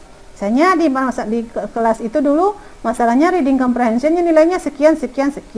Di tempat saya berbeda, nilainya sekian, pasti berbeda. Gitu loh Pak, maksudnya yang tidak bisa sama. Tapi bila Bapak menggunakan metode yang sama itu boleh-boleh saja. Tetapi berangkatnya tetap di backgroundnya pasti berbeda. Gitu Ya. Pak. Ya maksudnya itu Bu, bukan diulang artian dalam arti mencontoh, Bu, ya. Benar. Tapi mungkin seperti kata Ibu tadi, judul dan teorinya diambil kan. Kalau hasilnya tentu beda kan. Ya, tentu beda. Kemudian teorinya juga lebih baik, Pak, tidak mengambil dari yang sudah orang pakai itu, tapi ngambilnya memang dari buku sumber awalnya. Kalau nggak tuh dia kan ada referensinya tuh. Cari nian sumber awalnya Pak. Kadang-kadang tuh juga ngambil dari tempat orang lain lah, peta ambil itu yang salah teorinya. Misalnya sebenarnya itu di Nunan halaman 2003 halaman 8 sampai 9. Di situnya karena di copy paste yang terdahulu ternyata 18 sampai 19. Itu kalau orang ini tahu buku itu halaman situ teori itu ada di situ. Nah, karena apa Ibu? Yang membaca penelitian itu nanti kan orang yang paham tentang itu, yang ahli di bidang itu kan. Jadi sampai tahu sampai seperti itu. Gitu. Jadi sarannya baiknya cari baca sumber aslinya. Nanti terjebak dari plagiarisme Pak. Kalau nengok dari bab 2-nya mereka kan tetap harus beda. Gitu ya Pak? Oke Bu. Oke. Understood. Sip. Lah ada judul tuh Pak. Gimana Bu? Lah ada calon judul tuh. Ada Bu. Nah mantap. Nanti diformulasikan di situ ya Pak ya. Ada 3 variabel kan. Langsung bisa peningkatan skill ini atau penggunaan. Nah, digunakan kata penggunaan problem based learning untuk meningkatkan ini atau peningkatan writing skill dengan menggunakan problem based learning. Itu lah polanya. Nanti Bapak nonton yang di YouTube-nya ya. Nanti itu gampang, nggak bisa bilang itu. Oke. Ada lagi Bu? Ayo monggo. Lagi hadir nih Wisma di sini secara virtual. Mem. Siapa? Bu Kedengeran Nur. Mem? Ya, kedengaran. Bu Nur silakan. Ini penasaran sebenarnya idealisnya setiap siklus itu berapa kali pertemuan atau berdasarkan kebutuhan atau setiap siklus itu kita bagi sama seperti itu sampai siklus ketiga. Idealisnya seperti apa sih? Ya, baik. Jadi kan kita kan tahu ya Bu ya materi itu kayaknya kalau materi ini nggak mungkin deh satu siklus gitu kan? Atau misalnya satu siklus yang 3 meeting gitu kan? Mungkin akan topiknya akan dibagi lagi, ini untuk siklus ini, yang ini. Jadi satu siklus itu Ibu biasanya normally itu 3 ya, 3 3 kali meeting. Kenapa saya bilang 3 kali meeting? Meeting pertama Ibu mengenalkan dulu apa itu problem based learning. Tingkahnya begini, cara kerjanya begini nak. Udah jelaskan itu kan? Terus ngajar sudah tuh menjelaskan tentang teks, misalnya dijelaskan itu dikerjakan. Belum selesai tuh Bu di siklus satu meeting saja. Lanjut lagi minggu depan. RPP-nya ada lagi. Pas yang ketiga kan harus ngambil tes kan? Nah, jadi penyampaian materi itu paling nggak dua meeting, kemudian ada tes. Nah, meeting ketiga. Tesnya sebelum tes tentu ada logo, mungkin ada pembelajaran sedikit boleh seperti itu. Jadi kayak gitu Bu, bisa jadi 3 sampai 4 sampai sekian meeting gitu untuk satu siklus, terserah. Yang paling tahu itu adalah kita karena kita teacher researchernya. Tetapi tidak mungkin satu siklus itu satu meeting. Kalau 2 meeting pun juga kayaknya masalahnya nggak perlu terlalu di action research kan kalau cuma 2 kali selesai gitu kan. Jadi begitu. Gitu ya Bu ya. Bapak Ibu yang lain mudah-mudahan paham. Jadi jangan lagi nanti muncul, saya PTK, berapa siklus? 3 siklus. Berapa kali kau meeting? 3 kali. Terus ketemu ahlinya? Kau ketemu saya bilang, gawat ini. Kan kayak gitu. Terus udah gitu ada lagi yang ibu-ibu suka bikin PTK itu, saya tengok itu kan nilainya cuma nilai kuantitatif aja, nggak ada kualitatifnya. Di mana PTK-nya? Nah itu banyak misunderstanding memang. Sementara PTK itu penelitian mix ya, atau kualitatif ada, kuantitatif ada datanya. Jadi nggak mungkin cuma data nilai sekolah, belajar aja kayak gitu. Kayak gitu Ibu, ya. Mudah-mudahan jadi ada pemahaman yang lebih banyak tentang ini, jadi muncul ide untuk meneliti gitu ya. Tuh. Ayo, siapa mau tanya lagi? Monggo. Pak Hasaru? Ya Bu. Ya, monggo Pak. Sebenarnya sudah pernah menulis beberapa PTK gitu kan. Kebetulan kan, tesis saja S2, PTK juga masalahnya. Oke, good. Ya. Jadi, nah yang saya tanyakan begini Bu. Benar ya kata Ibu tadi ya. Sebenarnya hasil maksimal ya untuk melakukan satu riset atau penelitian itu ke siswa itu berapa lama gitu Bu biasanya?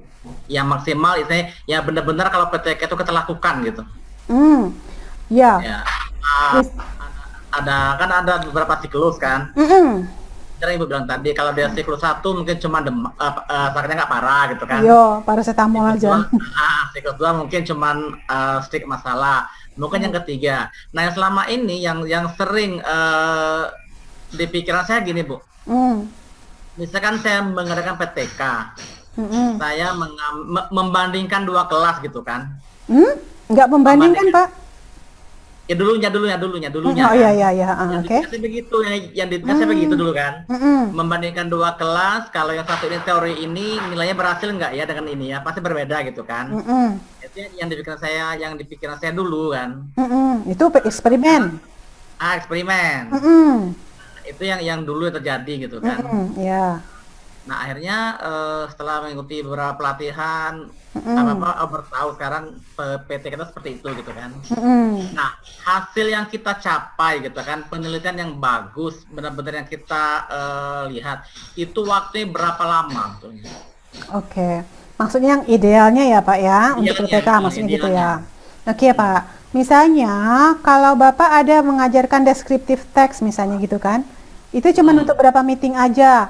Berarti kan kurang tuh Pak. Nah mungkin ada bukan lagi kita fokus ke deskriptif teksnya, tapi writing skillnya. Bisa nanti nyempil deskriptif teks 1, naratif teks 1, tetapi dengan metode yang sama. Supaya siklusnya tercukupi, yang normalnya itu adalah mungkin 2 siklus paling tidak. Kalau ada 3 meeting Pak, minimum 3, berarti setidak-tidaknya itu ada 6 meeting Pak. Jadi kalau kurang dari itu Bapak pikir aja deh, nggak terlalu sakit, ngapain juga dikasih tindakan berat gitu kan. Nah seperti itu. Jadi kurang lebih menurut saya idealnya seperti itu. Jadi dalam satu judul itu bisa meneliti seperti Bu tadi ya, ada deskriptif tip, ada naratif tip gitu ya. Boleh saja Pak. Jadi gini, karena kan ada di sekolah itu kan karena gini Pak, PTK itu kita tidak boleh merubah jadwal, Kita tidak boleh merubah banyak modifikasi, harus seperti naturalnya apa sekolah itu berjalan. Nah, kadang itu kan ada teks tertentu, cuman beberapa meeting saja sudah selesai kan? Nah, berarti itu tidak bisa, berarti harus kita gabungkan dengan yang selanjutnya apa? Kan pasti ada teksnya. Nah, boleh, tetapi nanti tesnya disesuaikan, tapi metodenya sama, Pak.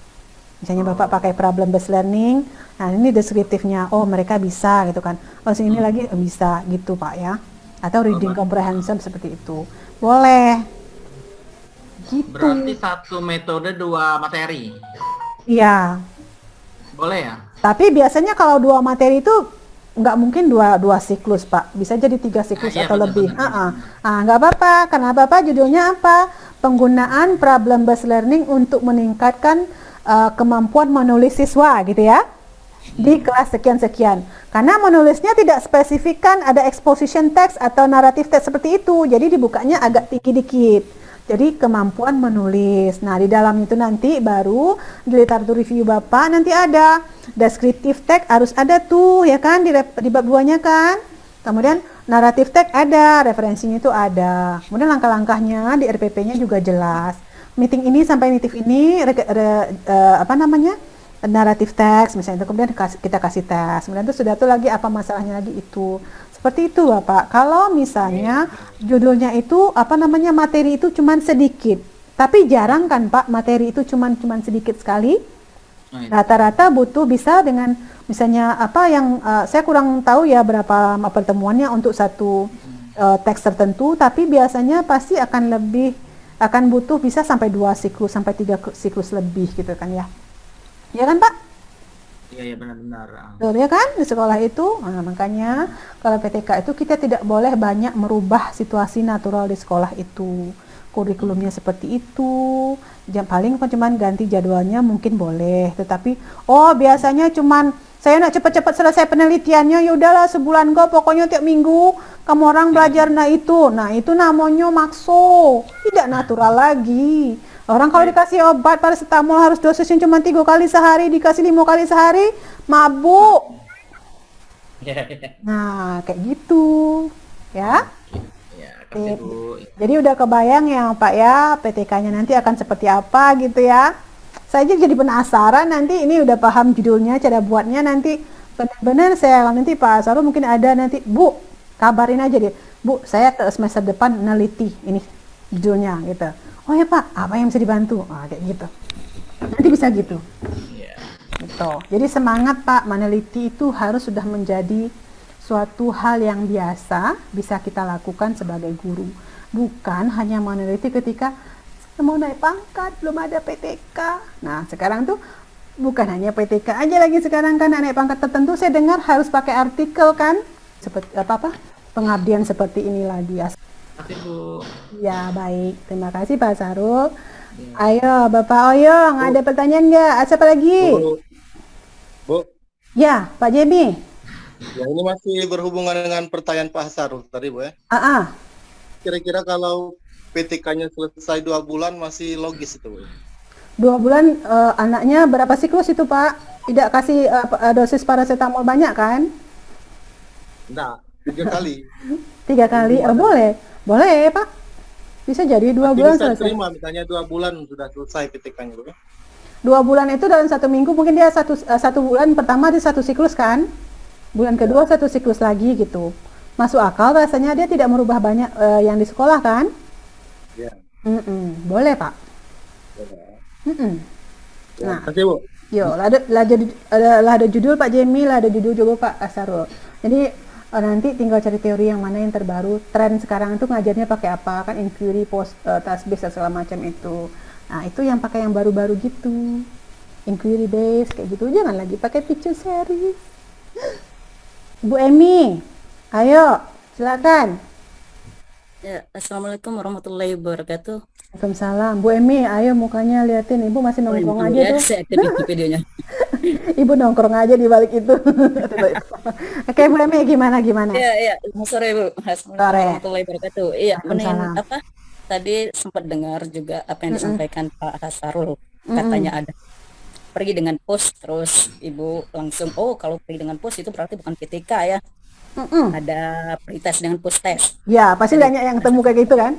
Heeh. Heeh. Tapi saya tuh sempet Bu baca banyak juga sih beberapa karya, entah itu tesis, entah itu apa skripsi yang menggabungkan PTK kemudian dilanjutkan dengan eksperimen. Tapi eksperimennya lebih cenderung ke quasi eksperimen. Nah, ya kan? Nah, sementara menurut Ibu tadi kalau PTK kan hasilnya bisa tidak bisa digeneralisasi kan? Betul. Sementara eksperimen bisa kan? Betul. Nah, gimana ini Bu? Pendapat Well, Ibu sendiri ya, ya. kemudian gimana juga dengan hasil PTK itu sendiri, karena setelah PTK kan dilanjutkan dengan quasi eksperimen, sehingga dari yang tadinya PTK tadi tidak bisa digeneralisasi, terus dilanjutkan ke quasi eksperimen bisa digeneralisasi. Iya, Apakah benar. nanti hasil penelitian itu Aneh. bisa digunakan Bu oleh peneliti lain karena melihatnya awalnya PTK kan itu kan? Iya, Di benar-benar. tempat yang lain karena kan subjek objek kondisinya berbeda Betul. walaupun apa metodenya yang digunakan tuh sama. Nah, gimana Iya. pendapat Ibu tentang penelitian yang seperti ini? Iya, kalau bagi saya itu aneh. Aneh.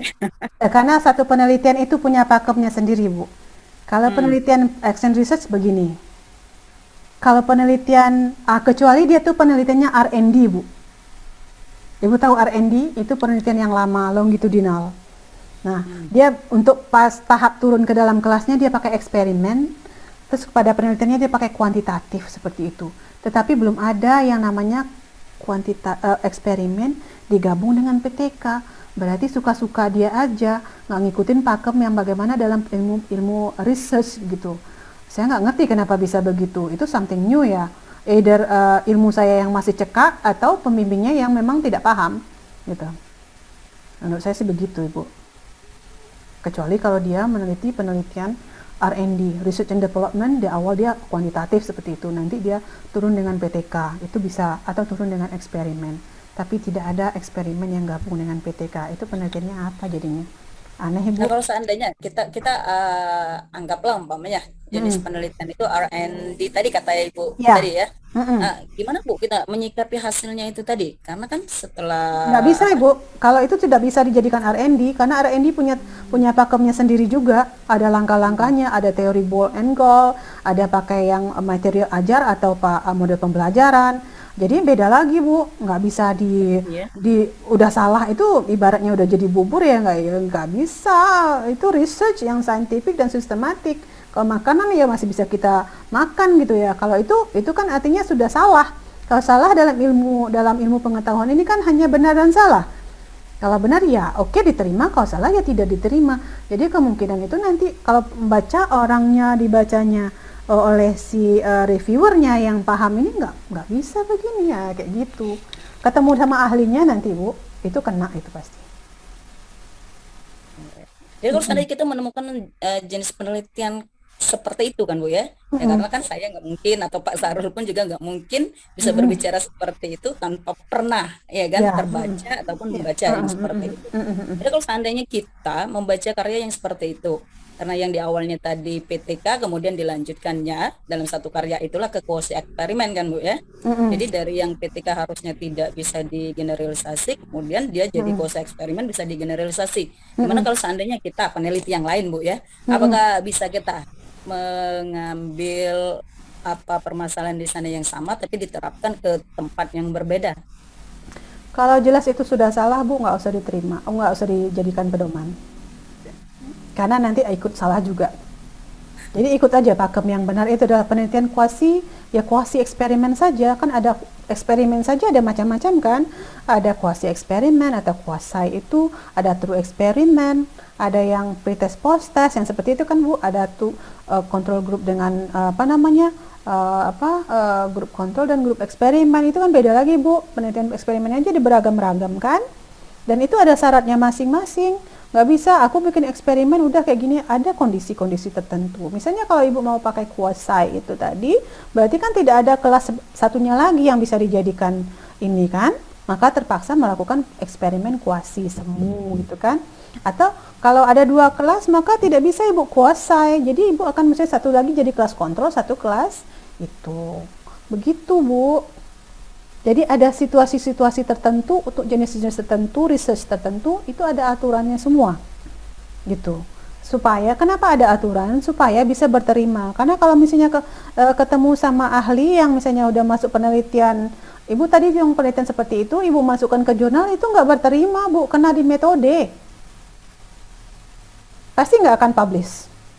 Kalaupun publish berarti kan entah ada yang faktor lain yang dia lakukan untuk bisa seperti itu. Tapi jalan yang benarnya tidak begitu. Gitu, Ibu. Jadi Ibu baca di mana? Itu boleh juga kirim sama saya. Pasti saya bisa ngeliat tuh, oh ini kenapa Ya, ini? kalau sebenarnya sih lumayan banyak juga sih Bu penelitian yang seperti itu. Mungkin untuk membuktikan umpamanya saja PTK-nya dia menggunakan model Bu ya atau metode pembelajaran kan. Ya, awalnya PTK kan menggunakan satu kelas, menggunakan beberapa siklus. Nah, kemudian hasil dari PTK itu dilanjutkannya ke quasi eksperimen untuk tunggu. menggeneralisasi mungkin apakah model itu. Tunggu Ibu, apakah dia pas PTK itu selesai sudah dia laporkan? Ya, PTK-nya sudah selesai maksudnya. Oke, dia sudah selesai. Kan model pembelajaran ya kan. Oke, berarti yang kedua itu terputus kan Bu? Kalau dia mau bikin lagi eksperimen, itu penelitian yang berbeda, bukan satu penelitian yang sama. Jadi kalau maksud Ibu, oh di pertama dia menerapkan ini, dia pakai PTK, udah selesai, indikator suksesnya selesai, satu penelitian selesai, itu boleh. Nanti dia mau ini lagi, nanti saya mau semester depan saya mau lakukan eksperimen deh gitu. Itu boleh Ibu, tapi terputus hubungan, tidak ada bergabung. Putus hubungan dengan nyamuk. Ya kalau yang ini yang sempat pernah saya baca ini dia tetap sih Bu dalam satu karya itu jadi quasi eksperimennya itu dia cuma untuk membuktikan karena PTK-nya tadi menggunakan model atau metode kan untuk menggeneralisasi apakah metode atau model pembelajaran yang digunakan dalam PTK itu bisa meningkatkan umpamanya prestasi siswa. Hingga ada quasi eksperimennya juga di dalam PTK itu. Iya. Itu gimana? Ya mungkin itu tadi. Kalau penelitian satu-satu gitu ya Bu, PTK dulu. Nah, kemudian yang kalau dia mau cobakan lagi ini mengetes, karena dia PTK itu nature-nya adalah mengobati masalah. Kalau eksperimen menguji teori. Jadi starting point saja sudah berbeda Ibu, jadi tidak bisa disamakan. Starting point pertamanya dia untuk ini adalah masalahnya begini-begini sehingga perlu diobati, itu PTK. Kalau yang eksperimen ini ada teori baru nih, bagus nih, saya mau coba deh gitu. Itu menguji teori, menguji keefektifannya. Pertanyaan risetnya saja berbeda. Pakem pertanyaan riset PTK tidak sama dengan pakem pertanyaan research dari eksperimen. Kecuali kalau dia satu udah diputus tadi kan, udah selesai pertama PTK, nanti dia mau penelitian lagi, menggunakan ini lagi, itu dia menguji teori. Tapi sudah selesai, tapi tidak pernah digabung Bu. Oh, nggak pernah digabung Bu ya. Berarti itu harusnya baiknya itu dipisah Bu ya. Emang bisa kan PTK tadi udah selesai udah. Teori PTK tadi itu berubah menjadi quasi eksperimen. Iya, nggak ada dalam satu itu serangkai gitu. Nanti kan Ibu bayangin ya, ada separuhnya kepalanya ular gitu kan, sebelahnya lagi kepalanya belut. Tahu kan Bu? Beda kan? Masa belut sama ular sama bisa jalan sama-sama? Nggak mungkin jalan sama, masa kepotong gitu Bu. Itu istilahnya ininya lah ya, istilah secara umumnya gitu ya. Masa misalnya pas tengok dari ini, misalnya sapi, badannya sapi, kepalanya kerbau, nggak ada kan Bu? Aneh itu, adanya adalah adanya dalam tadi ya. Betul. Tapi maksudnya kalau permasalahannya tadi dari hasil PTK tadi, kalau seandainya kita mau lanjutkan ke eksperimen bisa itu kan. Maksudnya tapi tidak digabungkan jadi satu. Tidak. Misalnya udah PTK ini saya sudah selesai nih, PTK-nya sudah selesai berhenti siklusnya kan. Makanya perlu ada siklus tadi Bu. Siklus itu untuk menghentikan ketika Ibu menetapkan indikator of success-nya 7 misalnya. Udah tercapai ya sudah. Kalau belum tercapai Ibu lanjut lagi. Lanjut terus. Nah, makanya untuk PTK juga jangan menaruh indikator of success terlalu tinggi, terlalu muluk, letak sendiri. Misalnya kalau dia 5, misalnya skor anak tuh rata-rata 5 karena sakitnya ini parah. Dikasih dosis obat cuman misalnya Ibu mau taruh skornya capaian terakhirnya itu 8. Lita Ibu nge-BI-nya bersiklus-siklus. Jadi kita juga harus realistis karena memang PTK ini memang betul-betul kontekstual gitu ya. Kalau tadinya nilainya rata-rata 6, oke KKM di sekolah itu 7,5. itu masih make sense Bu, bisa jadi 2 atau 3 siklus. Tapi kalau dari 5 berangkat jadi 7,5, akan banyak proses yang harus normally di siklusnya yang harus Ibu lakukan. Nanti litak pulau PTK sampai bersiklus-siklus bertahun-tahun kan Bu. Jadi makanya harus pemilihan masalahnya tuh betul-betul cermat, metodenya harus cermat, terbaru seperti itu. Jadi bisa dari lihat itu tadi istilahnya itu, kalau dokter tuh tidak diagnosa kan di awalnya itu kan, oh ini sakitnya parah nih anak saya nih, sehingga saya lakukan PTK kayak gitu Bu. Anak saya ini ada teori baru nih, saya mau cobain deh sama anak saya, itu eksperimen. Karena PTK tadi adalah mengobati masalah yang ada, refleksif praktis yang dilakukan oleh guru di dalam kelas. Gitu Bu. Mudah-mudahan membantu untuk memberikan kalau ibaratnya itu salah agak jalannya belok ya, mudah-mudahan balik lagi ke jalan yang benar ya Bu. Tuh yang sesuai dengan pakem research yang sebenarnya. Itu. Oh ya, kemudian ada satu lagi Bu nih, boleh ya? Boleh. Kan PTK itu penelitian tindakan kelas yang selazimnya sih sebenarnya penelitian itu dilakukan oleh guru yang mengajar kelas itu sendiri kan Bu ya? Ya, betul. Ya. Tapi katanya sih boleh juga sih umpamanya yang mengajarkannya umpamanya yang melaksanakannya itu mungkin rekan kerja kita. Jadi kita sebagai observernya. Itu gimana, Bu? Nah, itu gini Bu, sama juga pertanyaan Ibu seperti ini. Karena ada juga dosen yang bilang, anak S1 tuh nggak bisa PTK, mana dia ngerti, kan dia bukan menjadi guru, kan ada yang begitu kan. Dia belum jadi guru, nggak bisa dia jadi peneliti. Bisa kalau anak itu mau meneliti. Jadi gini, ketika berkolaborasi itu tadi Bu, Ibu yang punya kelas, tapi Ibu yang menjadi observer maksudnya gitu kan. Sayang sih sebenarnya kelas saya umpamanya. Iya, sayang bisa saja Bu. Jadi kelas teman saya. Iya, bisa saja Bu di awal. Saya yang ngajar umpamanya. Betul, boleh. Iya, berarti kan siapa yang peneliti utamanya di sini sekarang itu masalah itu aja Bu. Jadi kolaboratornya siapa? Tapi biasanya yang paling tahu kelas itu tuh yang punya kelas. Tapi mungkin saja Ibu satu sekolah, Ibu akan share dengan beliau, ini loh masalah ini sebenarnya masalahnya sudah dia paham, teknik apa yang kita lakukan sama paham juga, boleh dia yang mengajarkan, tidak masalah, tetapi dia memahami konteks masalah di kelas Ibu itu tadi, artinya dia sudah tune in di situ. Sama seperti ketika mahasiswa, kan dia tuh tahu metode ini, dia sudah rancang seperti ini, gurunya nggak tahu karena belum pernah meneliti dan segala macam. Boleh saya bilang gitu kan, kamu ajarkan sama gurunya bagaimana begini, instrumennya ini harus yang dilakukan segala macam, dia mengajarkannya atau kamu mengajarkannya, dia yang observe gitu. Tapi itu adalah kolaborasi. Artinya starting point pengetahuan Ibu dengan dia sama. Tentu Ibu berbagi informasi tentang kelas ini ini masalahnya, ini harus yang kita lakukan, boleh.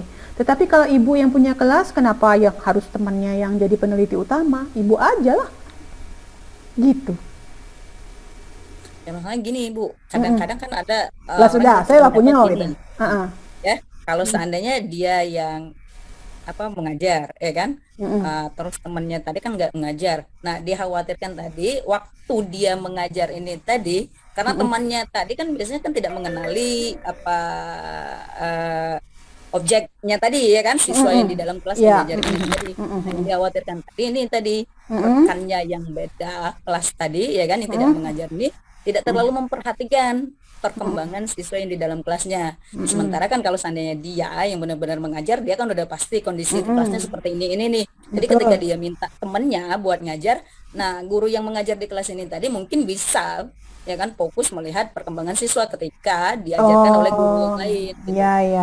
Ya, bisa saja Bu, tetapi normally biasanya yang punya kelas yang di situ. Tapi mungkin Ibu dia kelas sekian, saya kelas ini, ya udah nggak apa-apa. Tapi syarat dasarnya adalah dia paham masalah di kelas Ibu itu. Masalahnya apa yang akan dilakukan, sama-sama paham. Istilahnya itu kalau Ibu punya 100, dia juga punya 100. Pemahaman tentang anak kelas Ibu, tentang metode yang akan digunakan dan segala macam yang akan digunakan. Jangan cuma Ibu yang lebih tahu karena Ibu cuma pengen mengamati. Kalau cuma karena Ibu jadi kolaborator, karena Ibu pengen mengamati kalau temennya ini, sebenarnya bisa juga Ibu rekam. Rekam dengan video bagaimana seperti itu. Bisa Bu. Tapi boleh-boleh saja sepanjang dasarnya pengetahuannya sama, starting pointnya sama, ya. Nah itu juga pernah itu. Bisa nggak penelitian juga, Bu, ini? ini faktor lain, Bu. Umpamanya kenapa menggunakan guru yang lain, kan mengingat umpamanya kelas itu umpamanya sudah 1 semester diajarkan. Nah ini mungkin mempertimbangkan faktor kebosanan tadi. Jadi sambil melihat apakah betul. Jadi harus ada alasan, tetap harus ada alasan yang masuk di akal, logis, sistematik dan saintifik ya Bu. Jadi kalau misalnya dia mengajar di situ karena dia sebenarnya ngajar di kelas sebelah, ya nggak apa-apalah, masih satu rumah kan gitu kan, bisa. Jadi tapi starting pointnya yang sama kayak gitu Bu. Karena dia tuh ingat tadi teacher researcher gitu. Gitu Ibu. Nah kalau seandainya Bu ya, itu kalau seandainya kita berkolaborasi dengan rekan kerja yang berada di satu sekolah. Nah kalau seandainya kita berkolaborasi sama dengan itu tadi, rekan-rekan guru umpamanya dalam MGMP, umpamanya saja sekolah yang kualitasnya bagus, kita menggunakan guru di kualitas yang bagus umpamanya ngajar di situ. Ya mengajar di sekolah kelas yang kualitasnya mungkin agak di bawah itu bisa juga Bu. Boleh Bu, tapi tetap dasar starting point harus sama. Kepala sekolahnya di sana izinkan semua hal, tidak ada masalah. Misalnya sekolah itu ya kita kolaborasi ya, kamu di sekolahmu, aku nanti yang ngajar gitu kan. Kenapa bukan kau aja yang ngajar gitu kan? Udahlah kau aja karena ini. Tapi mungkin anaknya juga familiar dengan ibu. Udah mulai nyaman juga kan Bu, kalau enggak tuh nanti dia jadi, nah itu kan mempengaruhi hasil juga Bu. Jadi mempengaruhi keberhasilan juga mempengaruh. Bukan guru ambu kok, males sih dengerin dia kayak gitu. Ini kan penelitian kayak gitu. Itu makanya ada pertimbangan-pertimbangan yang seperti itu sih. Tapi apakah boleh atau tidak? Boleh. Apabila standar itu terpenuhi. Ibu dengan kolaborator ibu punya pemahaman yang sama tentang research yang akan dilakukan.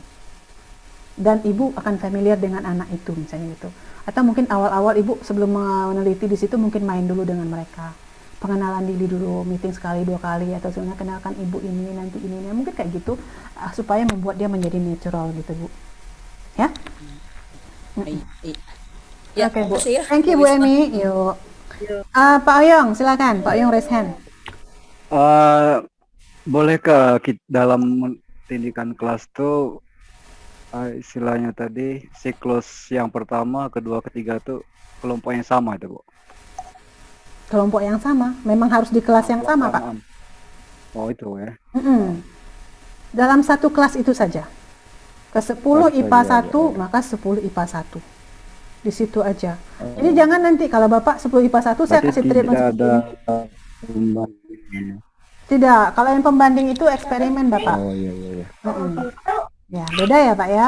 Jadi memang eksperimen ya. Orang itu suka, ini ada judulnya eksperimen, teorinya ini bagus sih, aku pindahin deh jadi PTK kayak gitu. Makanya itu tadi saya udah menemukan proposal mahasiswa pun di S2, judulnya saya lihat ini PTK. Pas saya siap ke dalamnya dan segala macam, ini eksperimen. Saya bilang ini kamu nggak paham. Saya bilang mana PTK mana eksperimen. Akhirnya begitu, akhirnya harus diluruskan kembali supaya balik kepada tracknya itu gitu Pak ya. Jadi kalau membandingkan itu eksperimen. Kalau yang naturally di kelas itu ada masalahnya, dilakukan tindakan itu penelitian tindakan kelas kayak gitu Pak. Oke, makasih Bu. Oke, sip. Gimana Bapak Ibu yang lain? Kalau tidak, nanti saya akan kasihkan link untuk mengisi post testnya. Sambil Bapak Ibu bila ada pertanyaan, monggo saya tunggu. Mumpung ini ada pertemuan seperti ini, jadi bisa kita sama-sama mengambil manfaat dari kegiatan ini. Jadi Bapak Ibu gimana nih? Sudah oke? Aman semua? Insya Allah aman. Aman. Kalau misalnya sudah oke, nanti Ibu Bapak pastikan sudah mengisi form pretest, post test, absen, dan absen boleh pilihan. Dan yang terpenting kirimkan file balik yang isian rencana PTK 2002 ya. Oke Bu? Oke, jadi kita sampai jumpa lagi di lain kesempatan. Semoga apa yang dilakukan hari ini bermanfaat untuk Ibu dan akan muncul akan diperoleh pengetahuan-pengetahuan yang baru tentang PTK. Kemudian akan muncul rancangan penelitian paling tidak yang seperti di kerangka tadi. Nanti sudah akan tahu, oh semester depan saya mau melakukan penelitian PTK. Kayak gitu ya Bu ya, Ibu Bapak. Iya Bu, terima kasih. Semangat selalu supaya kalau Bapak Ibu perlu menanyakan sesuatu, silahkan kontak saya. Nanti setelah ini saya kirim link YouTube bagaimana cara membuat ini. Sampai jumpa lagi di lain waktu. Sama-sama Bu. Oke. Sama-sama, terima kasih Bu. Terima kasih untuk ilmunya. Assalamualaikum warahmatullahi wabarakatuh. Waalaikumsalam warahmatullahi wabarakatuh.